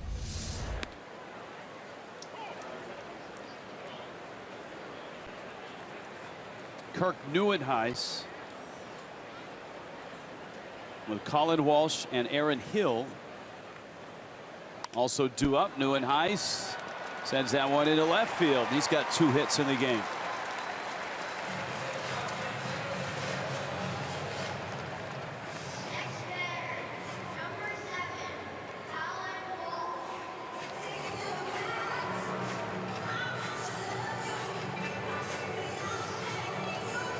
The Brewers box score is littered with carnage.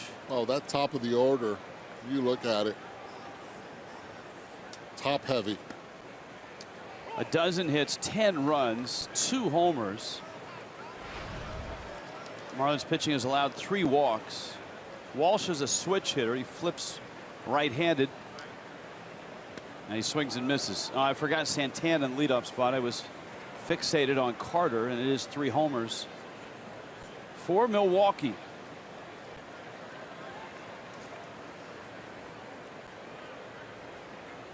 Oh, 2.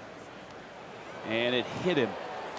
All right, I think now would be a good time for that Ichiro bat story. So we were talking about Ichiro and his bats as we watch the pitch that catches the back elbow of Walsh. Yeah, that back elbow is his throwing arm right there. Hits him right in the forearm. It's got to be painful, but he'll stay in. Ichiro, Tampa Bay, we're teammates. And we're teammates with the Seattle Mariners. We go down to Tampa Bay to play. And he is very protective, overprotective of his bats. Keeps them in a humidor. Keeps everyone accountable for. I mean, they're like his precious collection. And I was struggling, and I said, Each, can I use your bat for the game? He's like, no. And I said, Each, come on, let me use your bat. And it's the first time that I played in Japan, and I used to try to get my interpreters and all my teammates to always say no, and because culturally, it's very difficult for the Japanese culture to say no. They'll say very difficult. Into left field, that's a base hit. No, says Ed Cedar. He will not send the runner. Neuenhuis stays at third. So I was in shock when Ichiro told me straight out, no. I said, well, come on. Well, he looked the other way, and I ended up taking one of his bats because I was struggling. I was desperate. And right when I'm going up to the plate, I call over, and I say, Each. And I show him that I'm using his bat, and he was so mad. And I get up in there, I choke up on the bat, which is already a small bat, but that's the way I used to hit. And I proceeded to hit one off the end of the bat, a seeing eye single. And I got to first, and I was so happy, and he's looking at me just waving off, saying, that's it, you keep the bat. Oh, he was so disappointed in me, but I was so happy I didn't care. And I gave him all the hugs and love possible, and he ended up signing the bat for me. Did you use it again? Bags loaded here. A smash by Prado into left. Neuenhuis scores. Walsh around third, throws a good one, and Ichiro can still get it done in left field. Why did they send him? Not sure. It's 11-1 at that point, but Ichiro was happy to throw him out. Yeah, I know it's the fourth inning, bottom of the 4th inning, but right here, you have the line moving, and you get Martin Maldonado. This situation, you know Ichiro has a strong arm. He's just getting the third base. You're going to make the first out at home plate, up 10.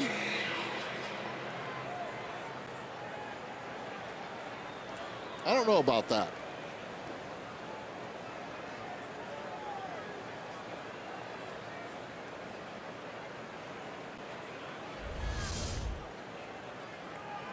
Even Ichiro looking up at the scoreboard with a little bit of a puzzled look. But it's Willie Peralta with 1 out. And Peralta sends it to right. Stanton goes back at the track, reaches, makes the catch, bangs into the wall. The runner at first retreats to first. Aaron Hill ends up at third base. Cody Iggy is not fooling anybody right now. That's a heck of a play by Giancarlo Stanton, playing in with the pitcher hitting. Tremendous focus to make that play. I mean, unbelievable focus. You're playing way in on the pitcher. You're going back, reminding himself of those high school days as a receiver.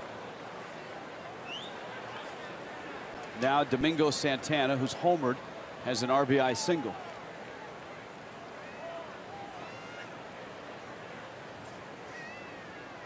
So after you got the hit with Ichiro's bat, did you use it again, or just that one single and you retired it? Oh, I retired it. I was just trying to get out of, very uncomfortable. I did not like the bat at all, but it did say Ichiro on it. And you used it on principle then? Oh, without a doubt. He's getting all the singles. I want some. I want some of those hits. Has he held a grudge at all? I mean, when he saw you show up as a Marlin broadcaster, did he say, uh-oh? No, here's trouble. Not at all. That's a breaking ball and a strike. 2 more runs and an 11-1 Milwaukee lead.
Sponsor of Miami Marlins baseball. 7-game win streak is in jeopardy here. 11-1 Milwaukee on top. Lively bunch at Miller Park on a Sunday. Tim Wallach, Don Mattingly in discussion right now. Martin Prado, Derek Dietrich, Giancarlo Stanton against Willie Peralta. Rich Waltz, Eduardo Perez, Jessica Blaylock. End of the road trip here. And of course, a 7-game win streak, all road wins, which is great news, certainly. Marlins at 10-4. The next step for this ball club is to go home and figure out how to win at home. The Marlins are just 2-7 at Marlins Park. See that conversation right there with Wallach and Mattingly. That's basically, okay, we got to get our bench guys some at-bats with a day off tomorrow. Prado, you don't need to get much hotter than Martin Prado. 2 more hits for Prado in the series. 7 for 13. He's hit in 7 straight. And remember, he joined the road trip late. He has 14 hits since he arrived on Tuesday in Los Angeles. Oh, Martina. That's amazing. Yeah, he's been hitting the ball well, just clearing his hips and keeping everything up the middle. Now Dietrich, who's 1 for 2. And Peralta gets a strike at the letters. Pitching lines in for Tom Kohler and Cody Iggy. 2 1/3, 8 hits, 8 runs for Kohler. an inning and 2/3, 6 hits, 3 runs for Iggy, with Jose Urena warming up in the bullpen. Changeup is away.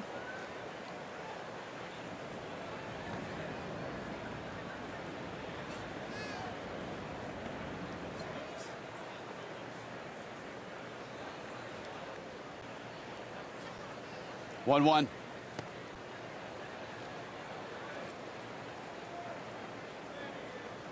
You would expect on Tuesday night against Arizona, Derek Dietrich at second base and in the leadoff spot. Right. Well, yes, without a doubt. You have a left-handed pitcher on the mound. Dietrich gets into that one, drives it in the gap, left center field, bangs into the corner. Prado racing for third. He's coming home. Dietrich didn't break stride. He's in at third with a triple.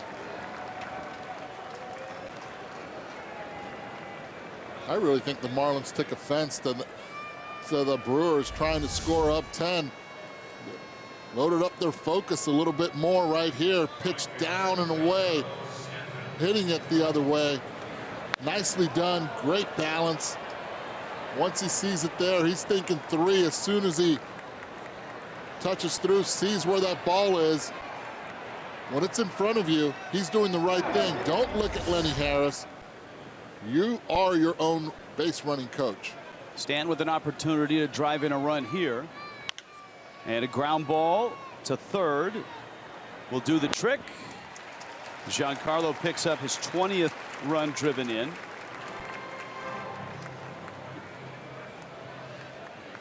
Of course, on Tuesday, it's a email and Twitter Tuesday driven by Ford. And so 6:30, Diamondbacks and Marlins. Be interesting to see that Diamondback team. Zach Greinke will not pitch in that series. As you noted, Marlins will see a lefty to begin with and then a lefty to end that 3-game set.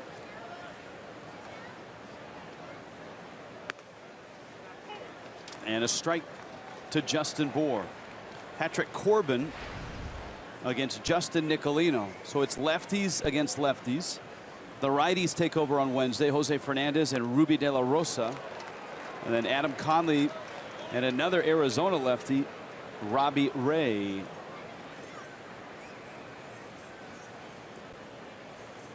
Bour's 0 for 2.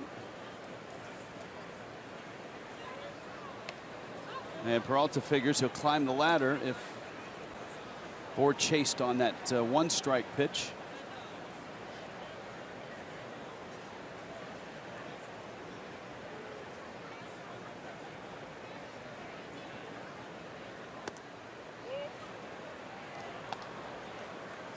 Martin Maldonado wanted the slider in the dirt.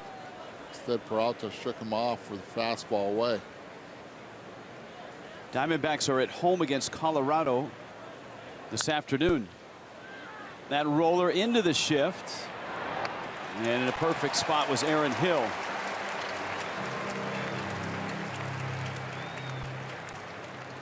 Geico presents this Marlins moment in 1993. Rich Renteria, the secret weapon, his 12th inning single, drove home some guy named Conide with the first walk-off win in Marlins history. Here's Marcell Ozuna. Arizona is 2 games under at 12 and 14.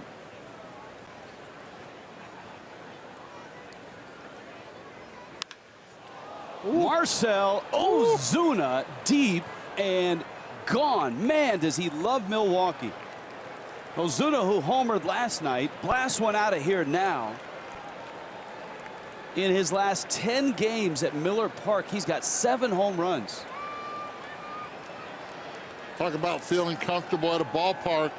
Marcell Ozuna really comfortable here at the plate. Watch where the pitch is, right down the middle, not missing it.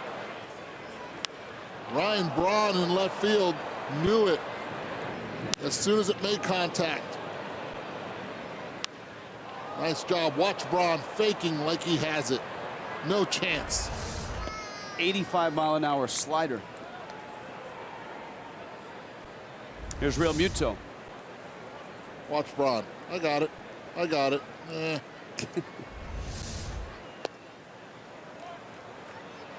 Now, Real Muto has doubled and singled. Now, there's the career. Those are 13 games, 7 homers. But those 7 homers have come in his last 10 games here. Something about beer and brats and cheese. All the cheeseheads.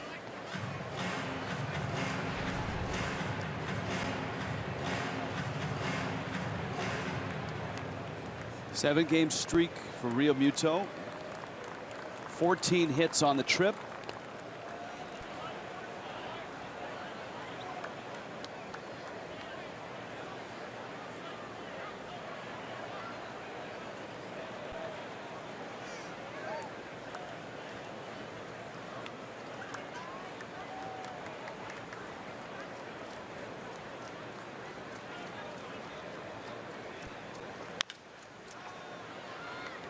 Out to short.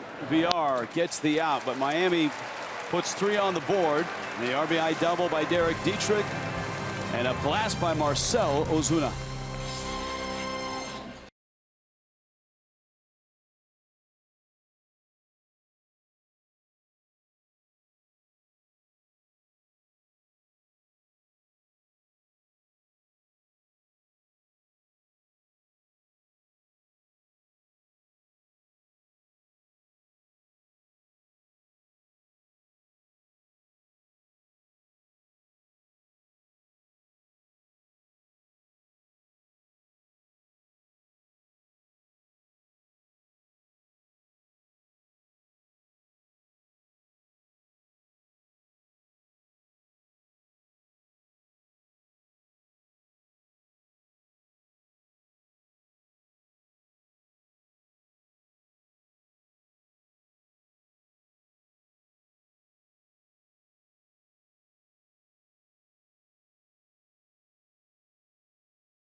Actual massive slide at Bernie's dugout, then you can do the next best thing. You can come over to the junior Bernie slide. This is the perfect slide for children and visiting sideline reporters. I'm going to see if I can sweet talk my way into the line. The pitch is down mid. 2 balls and no strikes.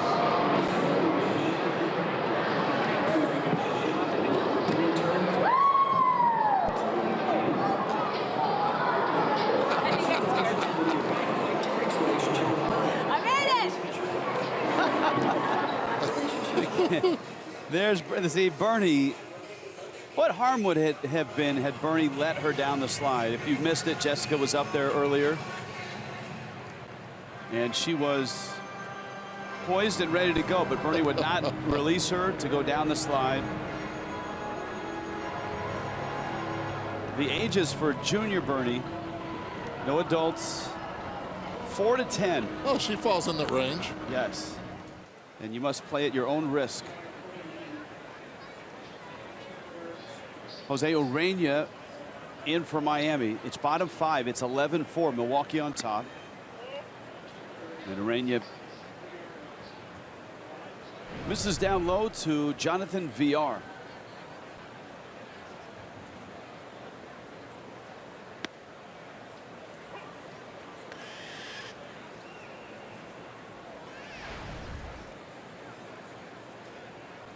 Guess who hit a leadoff home run today? Leadoff home run today, since we're talking Houston a little bit, with all the Houston influence here in Milwaukee. I would go with the diminutive Jose Altuve. 7 home runs this season. And yes, he did hit another leadoff homer against the Athletics. 7. All right, you had a chance to coach. This nice fastball there by Urena. You had a chance to coach Altuve. You were the bench coach in Houston. What's he like? I mean, is he as much fun off the field as he is watching on the field? Wow, he just loves to play the game. And if you pay attention to the size, you're in trouble. Try to lay a fastball in there, he's going to hit it like he was 6'5".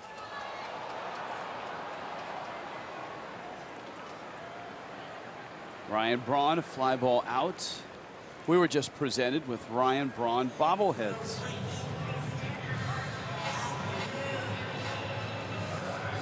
Very nice of the Brewers to drop those off. They needed to give us these earlier so he could make it out quicker. All the hits are in here. All the RBIs. You're going to steal his bat too? Well, look at, I mean, they have a list of bobbleheads. One of their best is Hank the dog. It's a barking bobblehead, or a barking bobble Hank. That's later on the season. Bernie Brewer has his own paint your own bobble. Bob Uecker is a talking alarm clock. That's July 10th. That's July 10th. Greg Vaughn, a 90s bobblehead. That's pretty cool. Now I understand why there are so many Jonathan Lucroy replica jerseys around the stadium, and it's because they had the giveaway on May 15th. Jeff Conine bobbleheads next weekend on a Sunday. Niner. Oh, excuse me, Saturday. Sorry about that. Saturday is a Jeff Conine all-star bobblehead, not any run-of-the-mill Conine bobblehead, which many are using for doorstops around South Florida. But now you get the all-star bobblehead, which you'll want on your mantle, displayed prominently. Urena gets another strikeout. Nice job. Strikes out Chris Carter. There he is, Ryan Braun.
Milwaukee on top in the 6th. Next Chevron Crazy 8th is the Marlins Diamondbacks game on May 3rd. Fill up your car with Techron gasoline. Bring your receipt to the Marlins Park ticket office and choose between 2 Lexus Legends level tickets or 1 home plate box ticket for just $28.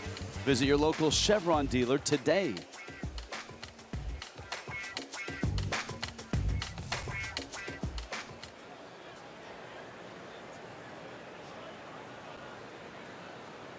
Danny Echeverria Jose Urena and Ichiro against Willie Peralta, and Echeverria lines it into center. It's good to see, even though the Marlins are getting beat here, it's good to see guys that have been hot on this trip put together good at bats and stay with the game plan and have some results. Yeah, definitely. So, and you know what? It's 11-4, but with the crooked number that the Marlins just put up in the third inning and Urena getting that 1-2-3 out, it just has a feeling that Marlins get a couple more runs right here, this Milwaukee Brewer team will panic. Urena trying to bunt, and some may say, well, why are you bunting here? That's because Urena can't hit. Well, don't tell him that. Well, look, I mean, there's the... It's the correct call right here. You bunt him and try to put him in scoring position.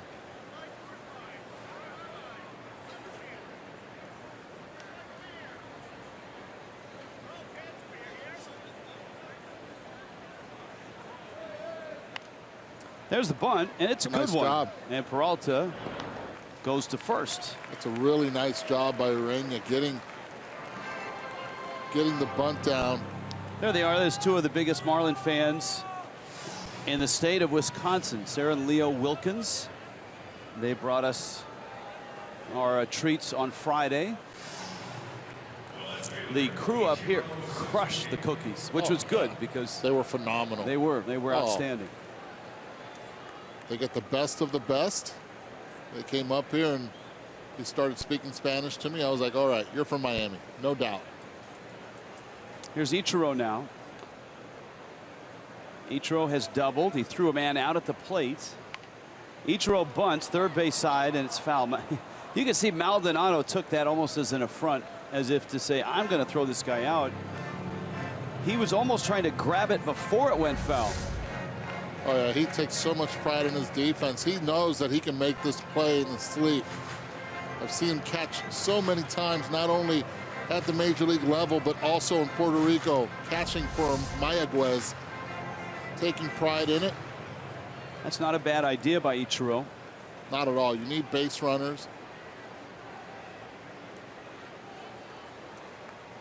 Now he brings that third baseman in, and now he can slap it by him if necessary.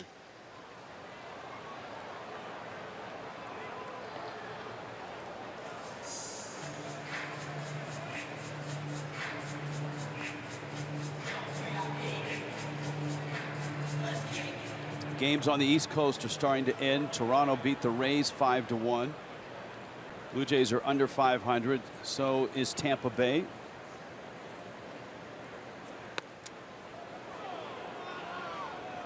Ninth inning has arrived at Citi Field. Giants 6-1 over the Mets. That looks like it'll cool the Mets down and end their winning streak.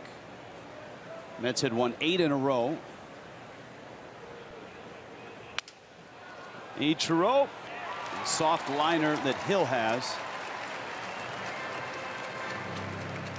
So 2 outs. Here comes Prado, who has 2 hits. Fish Farm Report. Josh Naylor starting to show some power in Greensboro. Austin Dean off to a good start, especially driving in runs. Marlins are hopeful that Brian Ellington can get it together. Kenry Flores has pitched well in 4 starts.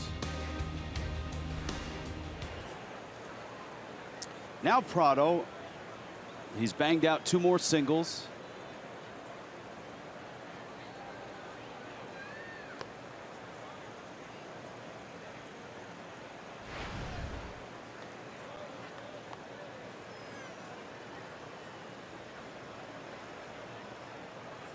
Two down here in Milwaukee. Prado, a 7-game hit streak, 14 hits since he arrived back on Tuesday in Los Angeles. I've heard veterans say one of the things you learn in a major league or as a major leaguer, and it'll keep you there, is learning how to stay hot. And he's been doing that. And you watch that last pitch, I thought was a ball, but he didn't even flinch. He didn't care. When you're locked in like that, so what? That's strike 1. Still have an opportunity. Deep in the hole, it's short, and Prado's got another hit. So 3 hits for Prado. He didn't hit that one well, but he put it in the right spot. Put it in the right spot.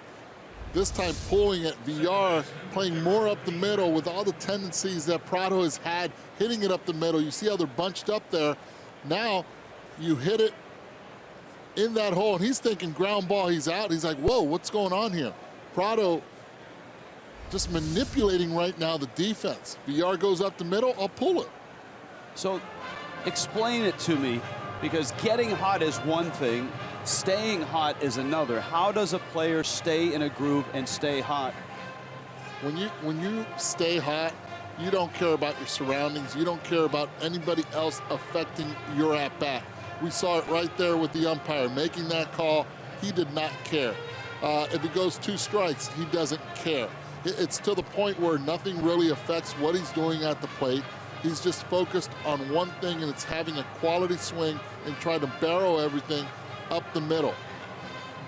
That was a nasty breaking pitch, but because he doesn't cut off his swing, hold it in that hole that was vacated at the moment from VR. Here's Derek Dietrich. Blaine Boyer in Milwaukee's pen. Dietrich 2 more hits, including a double.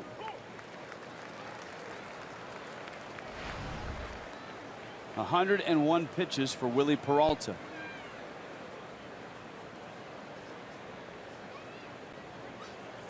Echeverria at third base. Prado at first.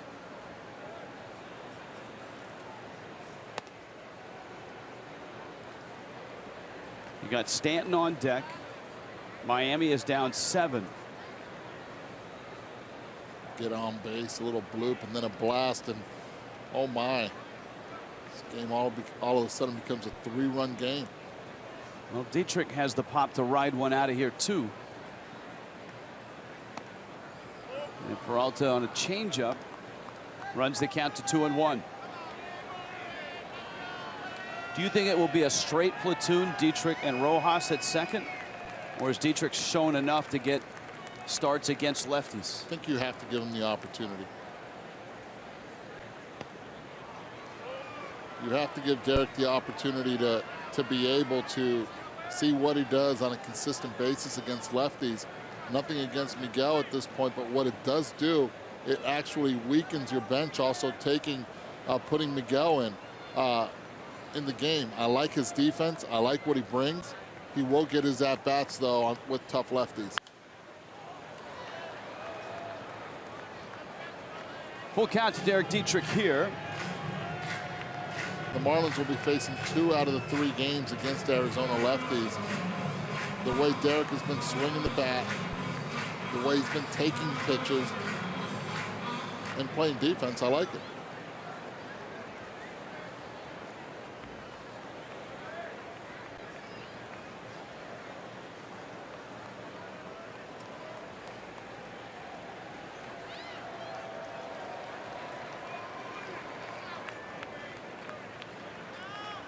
Dietrich with an on-base percentage of .381 right now.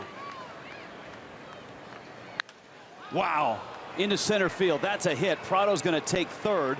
Echeverria scores. And the Marlins make it 11-5. And Dietrich is just sizzling right now. He's got 3 hits. And that's it. Craig Counsell has seen enough of Willie Peralta. So the Marlins have chased the starter. They're into the Brewers bullpen.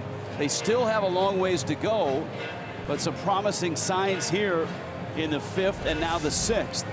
And you've got Giancarlo Stanton coming up with runners at the corners. Wes Kendall Toyota called to the bullpen.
with Giancarlo Stanton coming up. Congratulations to the Miami Heat as they take down Charlotte in Game 7. They will get the winner of Toronto and Indiana in the next round of the postseason. Congratulations on the win. Get your rest and get ready for the next round.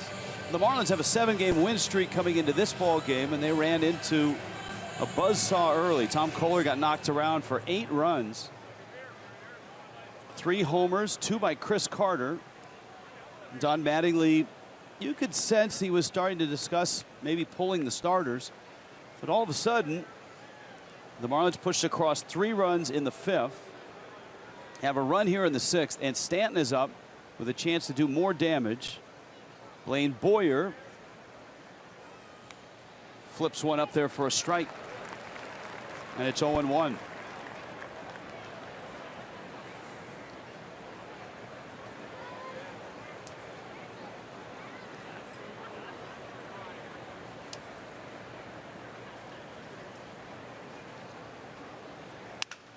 Stanton off the end of the bat into center, and it floats out to Neuenhuis, who makes the catch. Marlins add a run, leave a pair, and in Milwaukee, it's an 11-5 Brewers lead.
The Racing Sausages, no little weenies today, no relay.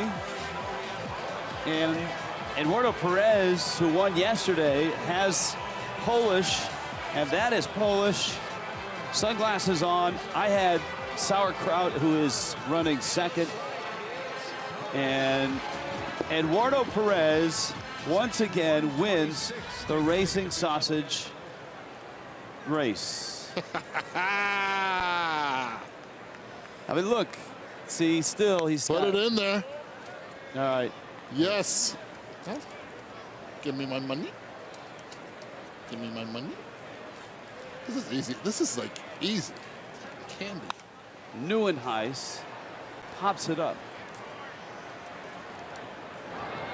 and makes the catch. It's a beautiful thing. Well, everyone in the truck is disappointed. Well, I'm crestfallen, but you have won twice. I won Pick to Click yesterday, and apparently since it was on television and a Fox property, no gambling is acceptable. So I was unable to accept any gratuities or winnings from that contest. It was all a setup, you know, and that's the beauty of it. The first day, Polish lost and came back twice and wins. You got to go with the guy with the glasses. He had the dark shades on. Jose Urena here in the bottom of the 6th. He's got 1 out. Kirk Neuenhuis, a fly ball out. This is Colin Walsh. And that one goes to the screen. That ball hit KD again. I think it hit Kerwin Danley on the right on the number 44, I think is his number.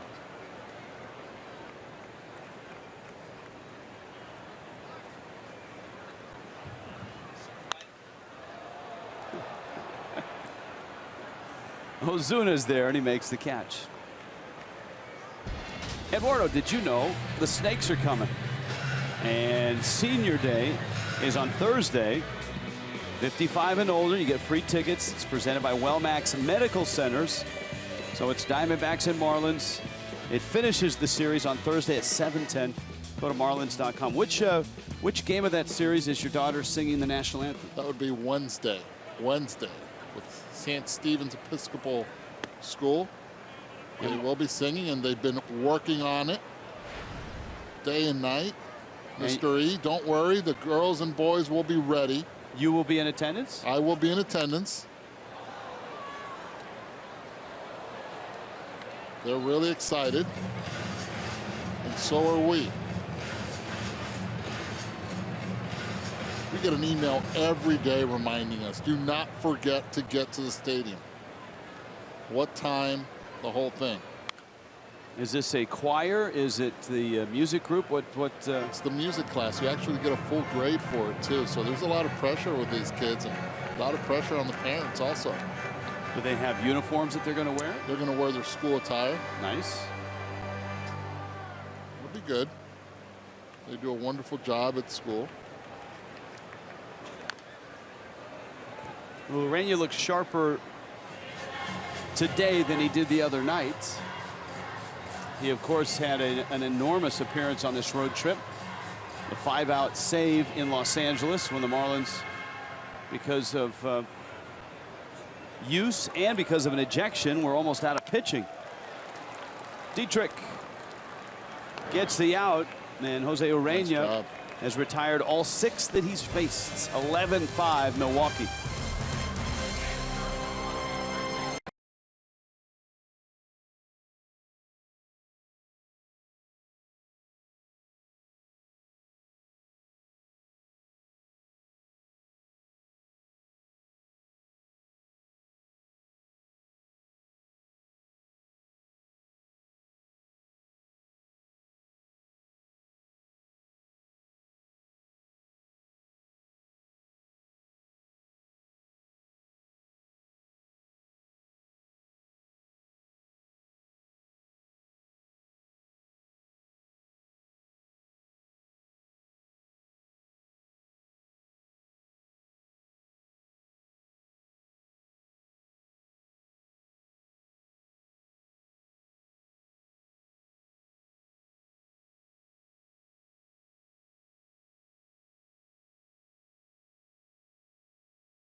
Come to the ballpark without getting a novelty food item. I found this stand. It is the Holy Moly Donut and Frozen Custard Sandwiches. Now I have to make one of the toughest decisions I've ever made in my life. Which flavor donut do I want? Now guys, maybe I'll bring you a donut, but maybe I'll bring you a brat. I don't know. You never know what I'm going to bring to the booth. You'll just have to wait and see. Sure you're okay with it. Holy moly. Oh, that looks too good. Frozen custard in a donut. That looks good. Well, that does look good. That's what you have to look forward to, my friend. Oh, this would be good. You are flush with cash from your racing sausage winnings. She's still eating that thing. And are you kidding me? It's all over her hair. It did get in my hair, yes. It was very difficult to eat. And also, the Holy Moly Donut location was a little too close to the children's slide, and those kids were not happy with me for taking it over. So I had to get out of there as soon as I could. I did manage to bring you each some brats. Oh. And secret stadium sauce for This Rich. is the red sauce that Bob Costas is so wild about. Red sauce, Eduardo, what is this? Were you a gourmet mustard kind of guy? Big time. Well, I blew it then because I didn't get you gourmet mustard. I got you the other secret stadium sauce. Have you gotten the frosting out of your hair from the... You know what? I think some of it might still be in there. Oh, it's 11-5. So what else have you seen out there? I mean, I've had a chance on a day off where we haven't televised to walk this ballpark. Right. And the amount of food and beer that the people consume here is just incredible. This is, to me, the most beer per fan is consumed in this ballpark. Obviously, you've not done that. But right, that is correct. But I didn't mind eating the Holy Moly Donut because I have honestly wandered from corner to corner to corner of this ballpark. As you saw earlier, I made it all the way up to section 400. To the Bob Uecker seat, then the slide, which was the complete opposite side of the ballpark, and then the mini slide, which was in right field, the complete opposite side of the ballpark. So I've probably walked a couple of miles. I think I've seen everything this ballpark has to offer. Yep. So you burned all the calories I from did. that. I did, exactly. That's good because you're giving them all to me right now, and I'm just really hitting this up. How is that? It's outstanding. Good. It's outstanding. I'm glad I can contribute in any way possible. By the way, did you see the sausage race? I won again. You did win again. You're on a roll. Bohr crossing up the shift, shooting into the left field. Nice to see. And Justin has a base hit. All right, Jess. Thank you again. We'll see you on the post-game show. I did get a text message from Bernie Brewer wanting to know if you're coming back. He said he's reconsidered. You can go down the slide. See, if he's reconsidering letting me go down the slide, then I will gladly walk all the way back over there. I don't know what it is. I have chemistry with mascots from visiting teams. Well, don't tell Baxter from the Diamondbacks that I'm hanging out with Bernie. He might be upset. No, it's that beer cologne that Bernie wears that is hard to resist. Hard to resist. All right, Jess, thank you. Thanks for the snacks. Thank you, Jess. Here's Marcell Ozuna. He takes a fastball that looked out, but... Am I on the wrong here eating this? It's a strike. No, it's 11-5. Knock yourself out. They keep getting hits. I'll eat yours.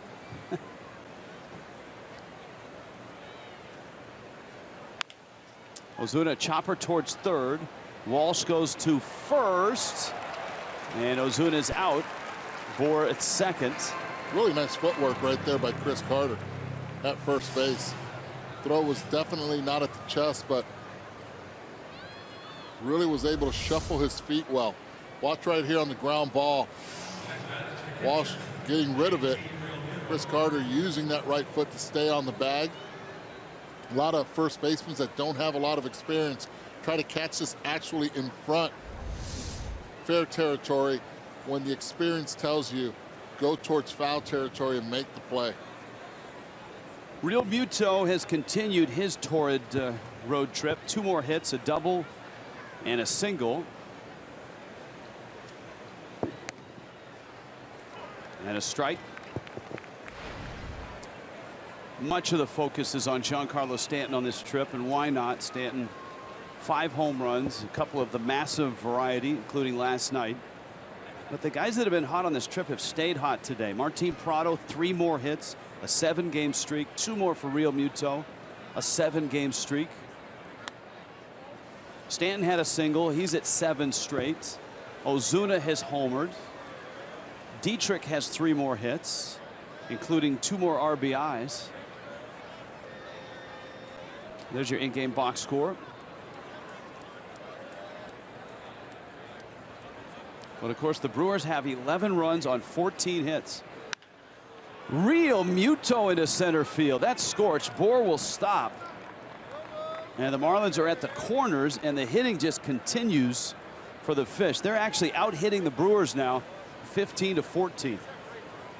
They are, and they've had 8 men left on base, yet the Marlins continue to hit the Brewers pitching. And now that you're in the bullpen, anything can happen. Milwaukee Brewers so far struggling with their pitching staff. A lot of game left. Well, here's Echeverria. He singled in the 6th. Christian Yelich arrives on deck. And so it looks like Yelich is going to get a pinch hitting shot here in the top of the 7th. Shallow center. New and ice charges. No chance for Bohr to score. And so there are 2 outs, and here comes Yelich. If you are an everyday player like Yelich and you've got the day off and then you are asked to pinch hit, what's different about this at bat than, say, an at bat that he had in yesterday's game? Well, the blood flow, making sure you stay warm and stay loose. As a starter, you have a lot of time to run down the lines in the outfield before the game. Here, it's not about running down the lines. It's about mentally preparing yourself and knowing that your timing is there. Right now, Christian, all he has to do right now is try to get that bat barrel, the barrel of the bat, on the ball. You notice what Boyer's been doing with runners in scoring position? He goes to the breaking ball. We saw it with Giancarlo Stanton. We saw it with Real Muto with a runner at second. Echeverria, the same thing. And now went to the curveball as a first pitch.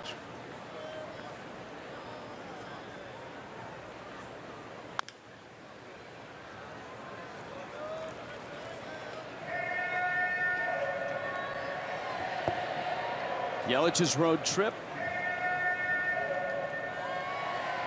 Now, he has been on base in every game that he's appeared, so this puts that streak on the line.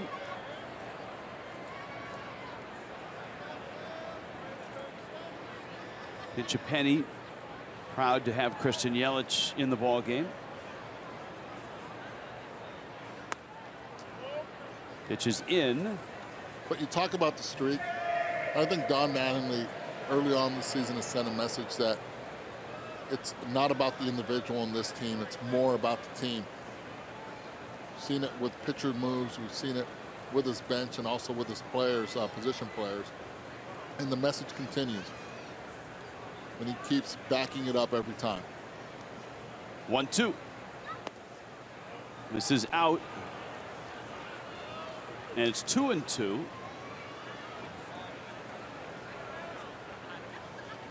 Barrel Man has arrived. Not as popular with the kids as with the adults.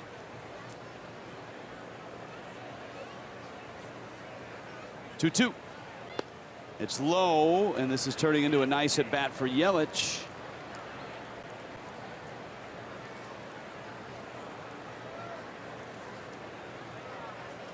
Ichiro on deck.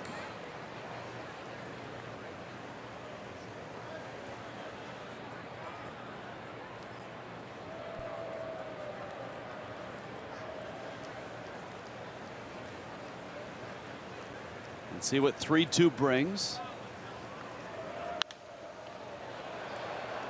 And you can sense that with every pitch, Yelich is getting a little more comfortable in the at-bat. We saw it yesterday and again today. Look at the pitches per plate appearance of Christian Yelich compared to the major league average. 7th pitch of the at-bat coming.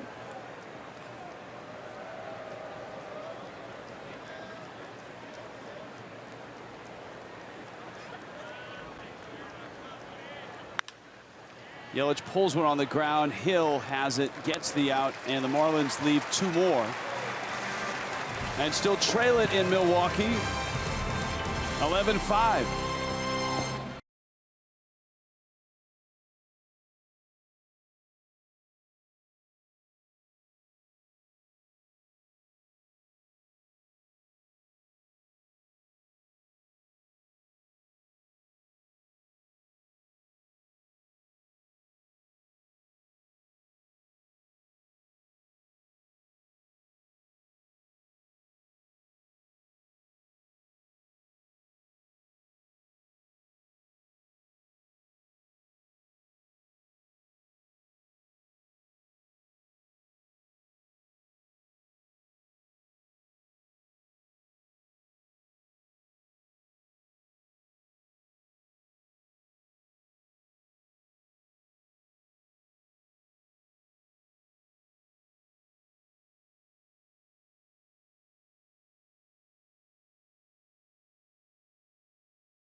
Milwaukee on top of Miami. Bottom 7, Miller Park. Marlins won the first 2 of this series. Cody Iggy, if you're looking for something to smile about, which is brought to you by Cricket Wireless. How about a guy who had 1 at-bat in his minor league career, getting a hit in his first major league at-bat? Outstanding. Marlins got the baseball. The 7th inning song, along with Take Me Out to the Ball Game, is Roll Out the Barrel, which is a tradition here in Milwaukee. Hank the dog, Barrel Man. You know, it's odd that you don't see Bernie Brewer. Oh, there he is. He never comes out of his little shack up there. He knows what his job is. Just seems so lonely up there and so isolated. I know he's a complicated fella, but I mean, give him some love. Get him in the people. Justin Nicolino, Patrick Corbin, lefties on the menu on Tuesday night. The Diamondbacks and the Marlins at Marlins Park. Nicolino trying to follow up that outstanding start in Los Angeles. And the Diamondbacks, a team that many felt would either challenge or win the West. I wonder who's fan. I wonder if he's a Brewer fan. What do you think? Now he's taking photos of the couple in front of him. His buddy's got I guess that's a beer keg, right, on his head. Yep. I wonder if it's full.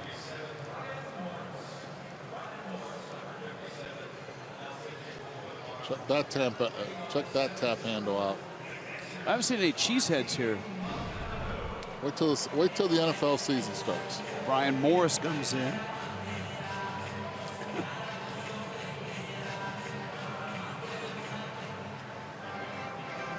Like how you hear the reggaeton in the background. That must mean one of 2 things. A Puerto Rican's coming up to hit. Oh, it's Martin Maldonado.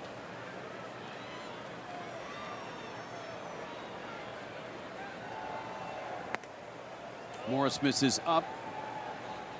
If you are surfing around, maybe you watch the Heat take down the Hornets in 7 games. Congratulations again to the Heat.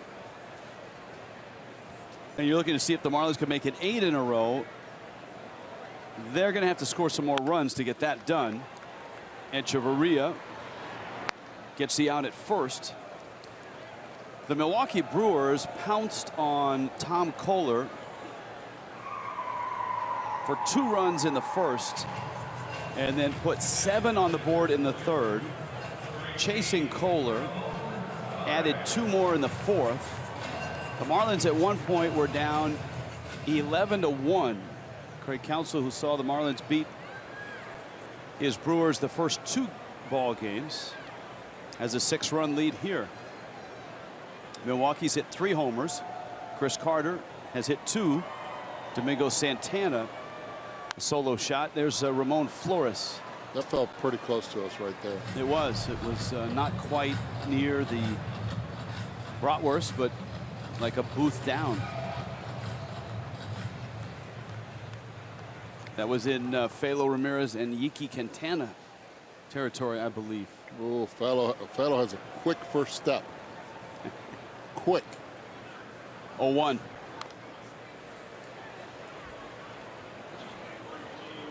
And it's 0-2. I can just imagine that call right there made by Felo Ramirez. El pitcher. You know, Lanza. I will be honest with you. There are spring training games on occasion that are not on Marlins English radio that I will listen to the Spanish broadcasts. And I, growing up in Northern California, I've had some Spanish, so I'm able to follow. Felo and Yiki. Felo would call this Lanza Strike. Destroy. And then right there, you see him talking right there on the left-hand side of the screen. Yuki contestando, I was about to say in Spanish, answering all the Twitter messages and followers. Says he constantly does it during the games. Yeah, and of course, Phalo is on Twitter too. Phalo's got one glove on, one off. See that left hand? He's in the Hall of Fame, so he can do whatever he wants.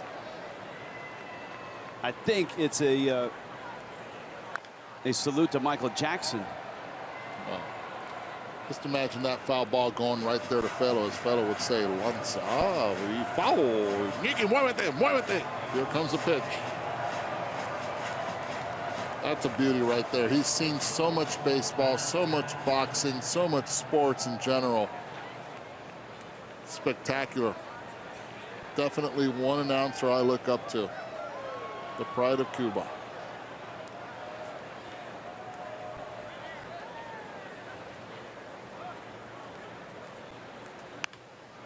Flores inside outs it to third. Prado whips it across in time. Morris looks sharp. And he's got 2 outs. Fish Family, the exclusive loyalty program of Marlin fans. Log on. Fish Family, actually Marlins.com/Fish Family. Bonus code is walk-off. Craig Counsell scored the walk-off World Series winning run in Game 7 of the '97 World Series. Obviously a big moment in Marlins history. And that was a walk-off rally to win a World Series. You don't often see that. And Counsell actually was a part of 2 of those with the Marlins, certainly. And in that ball game, remember, he had an important sacrifice fly to tie the game, and then scored the game-winning run on Renteria's hit. He was also involved in Arizona's rally against the Yankees in Game 7 in 2001. He helped put them in the World Series, the Diamondbacks. He was the most valuable player of the National League Championship Series. And he got hit by a pitch from Mariano Rivera to set up the Gonzo at bat. Now, the little blue hit that won it. That's good action right there on Morris's fastball. Really good. That's the most uncomfortable swing I've seen Santana take in this series.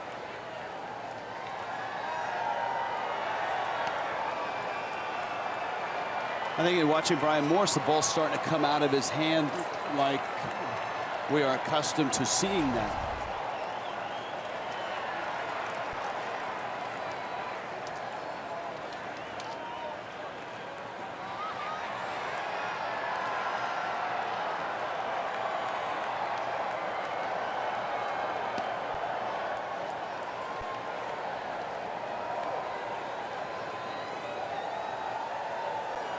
Last 5 appearances all in this road trip. Morris has not given up a run.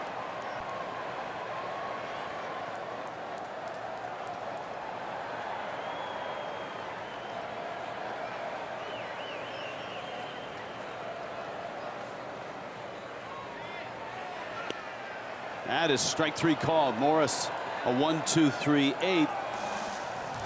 Jose Urena and Brian Morris both looking sharp. 11-5 Brewers.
B's are really popular, and that's brats, beer, and bowling. So with that, we want to tip our cap to our good buddy Cliff Floyd and his celebrity bowling tournament presented by the Marlins for the Cliff Floyd Foundation. Great scholarships come from that foundation, and over $30,000 was raised. More than 250 guests and celebrities participated. Our good friend, near and dear to my heart and to our producer John Sulzer's as well, Nancy Olson, who used to be the leader of the Marlins Foundation, now doing great work herself at Nova Southeastern. So congratulations on a very successful event. Here is Hernan Perez and David Goforth. Marlins have been able to coax some offense out of the bats after falling behind 11-1, but they're still a ways away. Well, Goforth is about to make his 3rd consecutive appearance against the Marlins. And we do apologize. There has been some chatter about the absence of the 10-run reel. The Marlins were down 11-1, but that lasted half an inning. And by the time they had retrieved the locked briefcase that contains the 10-run reel and were starting to load it into the truck, the Marlins had eclipsed that 10-run margin. So that's on ice for now. So we apologize, but we're eagerly awaiting our first 10-run reel of the season. Ichiro takes down low from Goforth. And it's 2-1. Ichiro's got a double. He's 1 for 4. And he's getting even closer to 3,000 hits. 2,946 now. Sharp ground ball. VR for the out. Don't let Eduardo grab that. Oh, yes. Look at it. See, the bat boy knows the drill. Ichiro's bats go from there. Yeah, don't put them in the bat rack. No. They stay on the side. And usually Ichiro later then goes in to the bat to see where he hit it. Here's Prado. Now the other bat that the bat boy was bringing up by rule, and this went into effect like 4 or 5 years ago to speed up the game. A hitter has to have an alternate bat ready in case he breaks one, so it's not a minute and a half trying to find your next bat.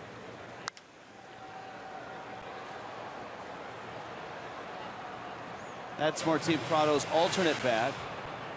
You see the name, and it's a different color than the one he's using. And yesterday he actually broke a bat on a base hit. See what Ichiro always does? Grabs his bat, then puts it next to where he sits. It's just a tradition that he does. He's done it since the Seattle days. Bat boy will put it in one spot, and each will put it in another.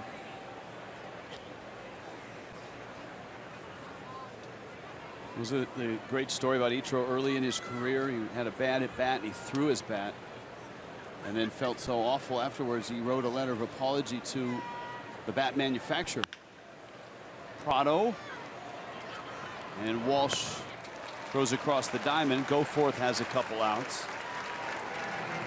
Derek Dietrich gets in at bat. Dietrich's got 3 hits. Stanton is on deck. Second baseman, Derek Dietrich.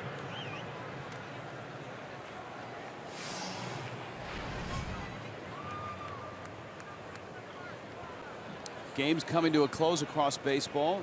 The Nationals won again, 6-1. They beat St. Louis. Max Scherzer is now 3-1. Giants beat the Mets 6-1. That was a Madison Bumgarner, Noah Syndergaard matchup. Bumgarner 6 innings, no runs, 7 strikeouts, 3 walks. Syndergaard 5 2/3, 4 runs, 2 walks, 6 strikeouts. Mets take 2 of 3 from the Giants. Marlins seem like they're headed in that direction here against the Brewers, having won Friday and last night, but down here by 6. To me, this week's story, besides the Marlins doing a lot of damage on the West Coast and here in Wisconsin, it's the Philadelphia Phillies. Vince Velasquez today again throwing 6 shutout innings, 6 strikeouts, and they are winning right now in the bottom of the 8th inning in Philly against Cleveland, 2-0, 3 outs away from sweeping the Indians.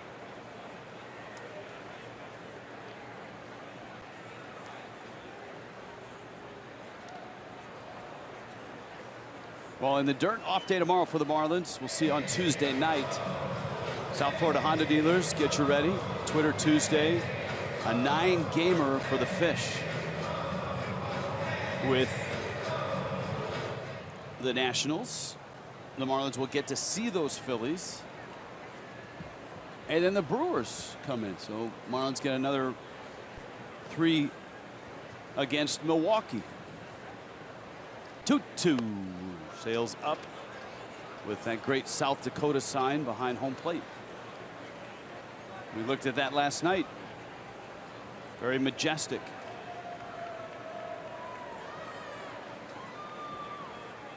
The presidents get to watch some baseball.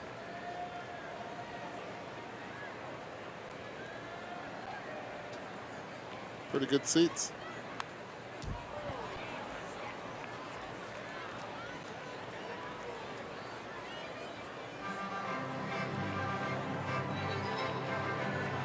I have to admit, I've not been to South Dakota.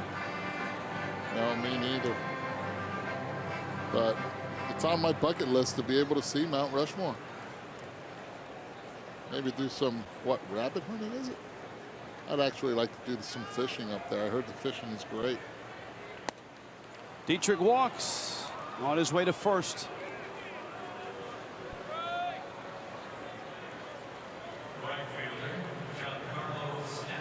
And here is Stanton. Stanton has singled, walked, line to center, and drove in a run with a ground ball out. So 20 runs driven in, 8 homers, couple doubles, a 7-game hit streak. Homers in 5 of his last 7, and that includes this one, and 7 walks in those 7 games.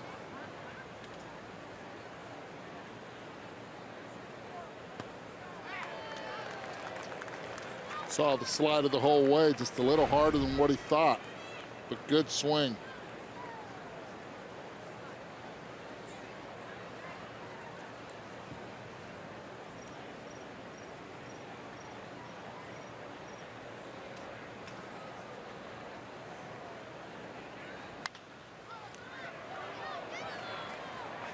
Out at second, and the Marlins are done in the 8th. 11-5.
better mood today than the first 2 games of the series.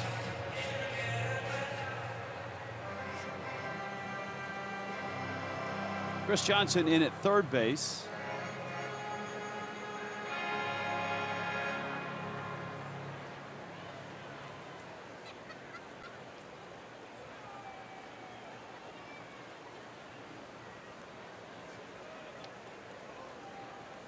Brian Morris throws a breaking ball. And Cole Gillespie is in right field. So Gillespie back in the big leagues. With Derek Dietrich going to see most of his time now at second base. That means Gillespie becomes the 5th outfielder.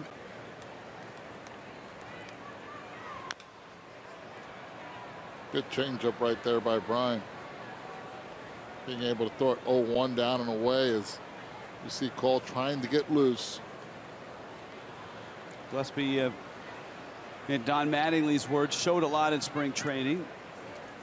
15 games in New Orleans. He can play all 3 outfield spots.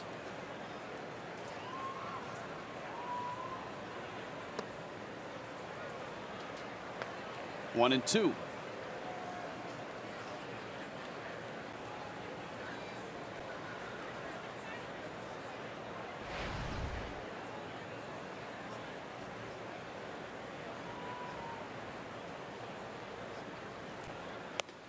Yes, he did. Yep. Boy, Morris is throwing the ball well. Arena looked good. Morris as well. It was a rough ride for Tom Kohler and Cody Iggy.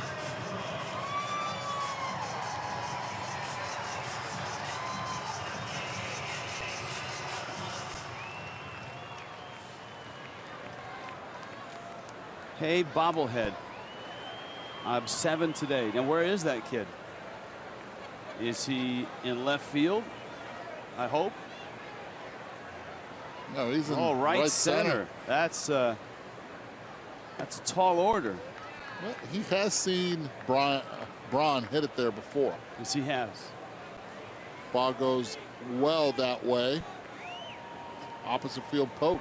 Seemingly the only guy that can do this, though, in Major League Baseball on a consistent basis, hit a home run when a child requests, is Big Papi. He hit another one the other day when a kid asked him to homer for him.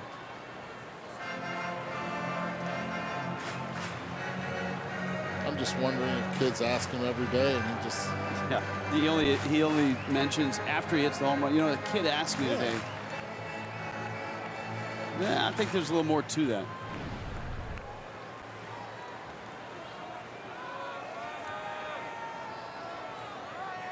Braun had 2 hits with runners in scoring position in the first and the third.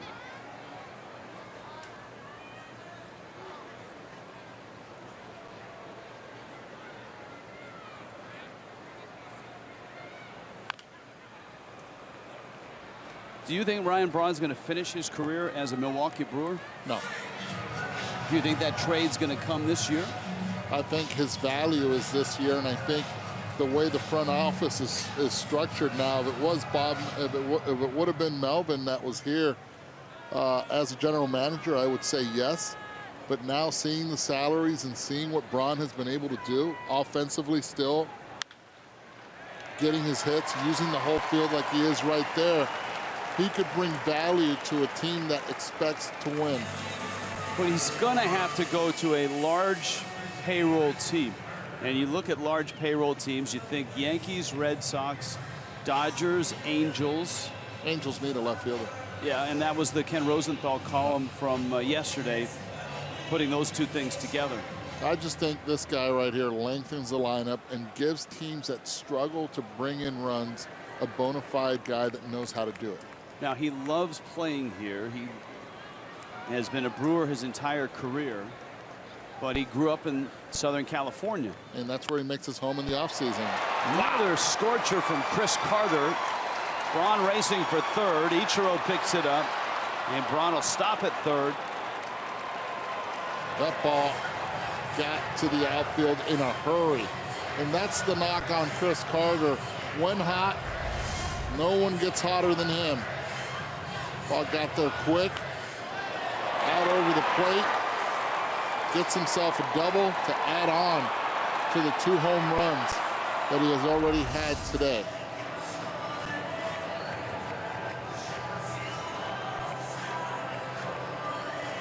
But to me, Ryan Braun, as we see Don Mattingly about to make a double switch, lives in Southern California, had a restaurant here, named that closed down. There's a lot of things that are happening, I think, for Ryan Braun not to be a Milwaukee Brewer and finish his career here. Kendall Toyota called to the pen. Brian Morris exits. Craig Breslow is in. 11-5 Miami. Or excuse me, Milwaukee.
Marlins making a double switch here to get Craig Breslow in the game. 11-5. Milwaukee's on top. And there's Breslow. Kirk Neuenhuis comes to the plate. Miami's infield is in. Trying to choke off the 2 runs with 1 out in the bottom of the 8th. Ryan Braun at 3rd. Chris Carter, who has 2 homers and a double, is at 2nd.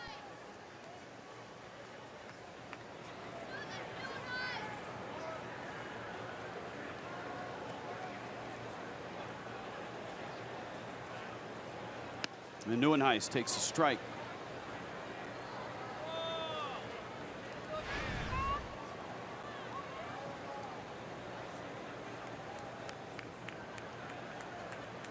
Neuenhuis finally getting a start in this series. The Marlins had 2 lefties to begin the series. Tom Kohler today. Now Breslow.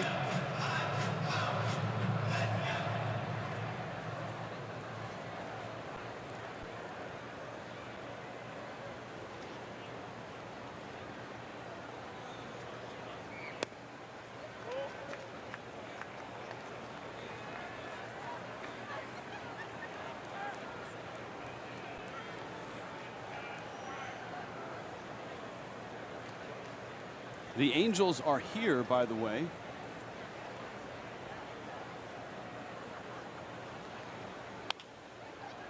That one pulled foul.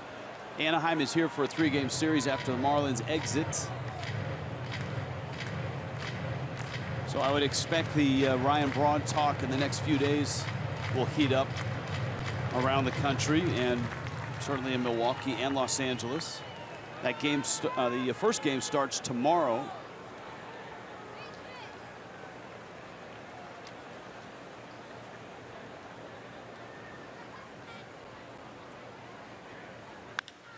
Breaking ball, right center, hit deep, and to the wall. And Neuenhuis is going to clear the bases.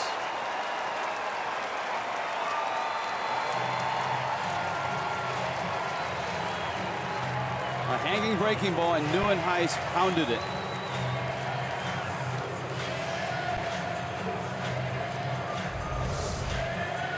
Well, this pitch right here stayed out over the plate. You see where JT Realmuto wanted the pitch. Wanted it outside. It stayed in, right in Neuenhuis's wheelhouse. And the communication right there between Osuna and Cole Gillespie. Ball drops, making it easy for the runners to score.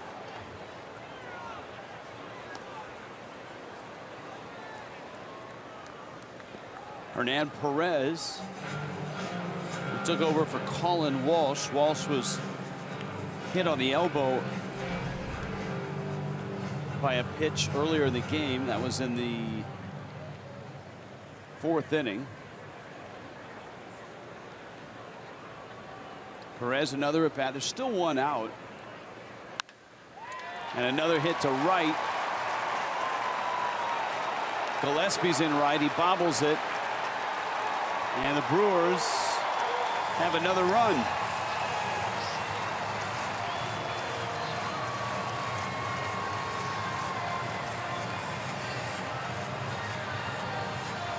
Base hit to right field. Neuenhuis was being held up at third base.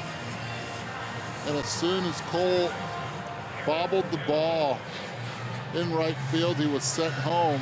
So if you're scoring at home, it would be a single with an error on the right fielder Gillespie.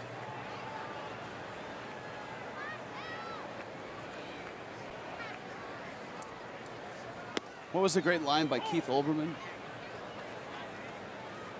If you're scoring at home, or if you're alone. I remember that. Which one was that? That was I think a Sports Center staple long ago, back in the golden age. Look at all the hits. Marlins again. Last night they left 17 on base. They left 11 here. It's 28 left in their last 2 games. Now you want to say they do have chances, but Milwaukee's got 14 points. They have had chances. They added the extra point on that last ball to right. They have had chances, but the good news is the Marlins have 15 hits and have put those runners there, and eventually that nut has to crack. Little tapper. Echeverria going to get the out at first. Just get the out at first. And Aaron Hill is out.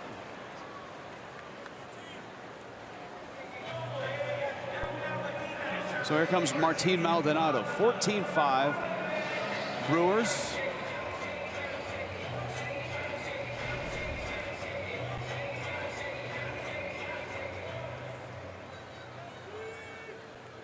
The old MB ball in glove logo still around, not just a throwback.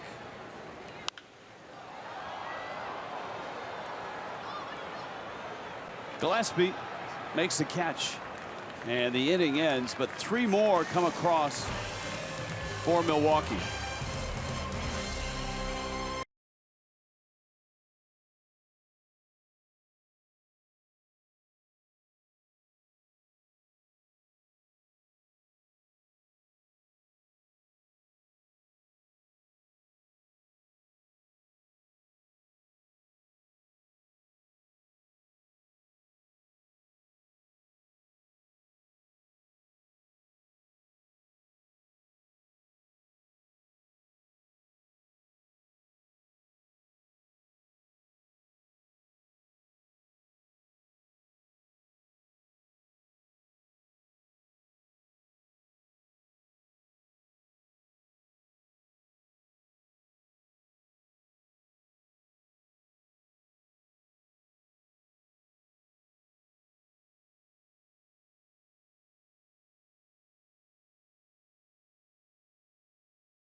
Fox Sports Florida, brought to you by Southwest Airlines. Transparency, low fares, nothing to hide. By Jeep, visit Jeep.com to learn more. And by your South Florida Honda dealers. Miller Park. It's 49 degrees out there, and that kid's in shorts and a t-shirt. It's Milwaukee. They are hardy stock here. They opened Miller Park in 2001. It's the only fan-shaped roof in Major League Baseball in North America, I believe.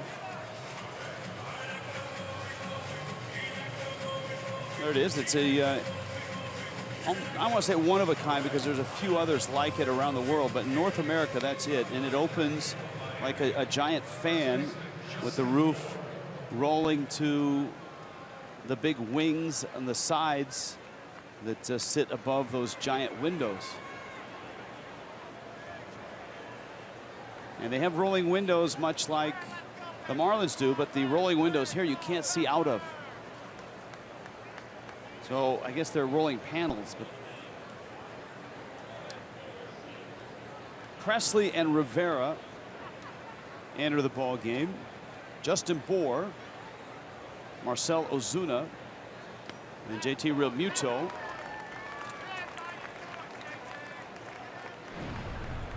As Jeremy Jeffress, the closer of the Brewers, you could see he's perfect on the season as far as saves go. Brewers obviously have had trouble getting to him. Oh, again, Justin Bour twice has spanked one into left against the shift to beat the shift. It's a thing of beauty. Well, with the velocity that Jeffress possesses, I just don't understand why, if you're going to go away with that velocity, why would you shift in that fashion, especially when you're up 9 runs in the last inning, which always has caused a debate for me. A left-handed hitter, you're allowing him to bunt also that way, but with 9-run lead, you don't expect anyone to bunt. But if you're going to play that defense, why not? You bring up an interesting point, because it's one that's not discussed with the shift. Bour does not take second on the ball that got behind the catcher there, Maldonado. It's an extreme shift. Left side is wide open, yet if Bour were to bunt, people would be up in arms because it's a 9-run lead and you're not supposed to bunt. But what if you vacate that spot on the field? Right. I'm all in on bunting. You're going to try to disrupt my lane of getting my hits, then I'm going to disrupt yours by laying it down and getting myself a hit another way. And if you don't like it, don't shift.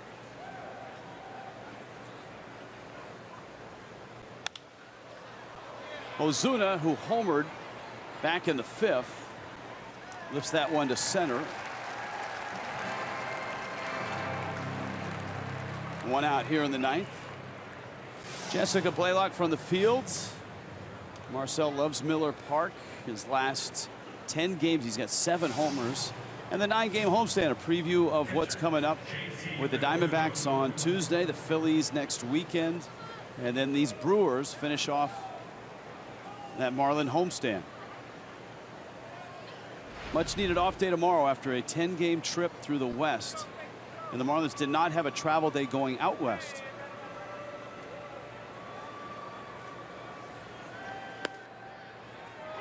Realmuto takes a strike.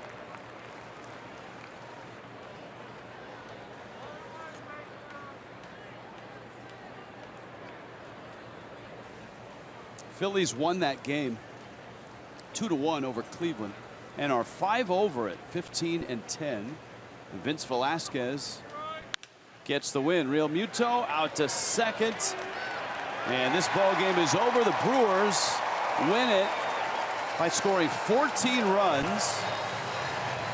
For the Marlins, a terrific road trip ends. They'll have to settle for a 7-game ride from the West through here to Milwaukee before it ends today.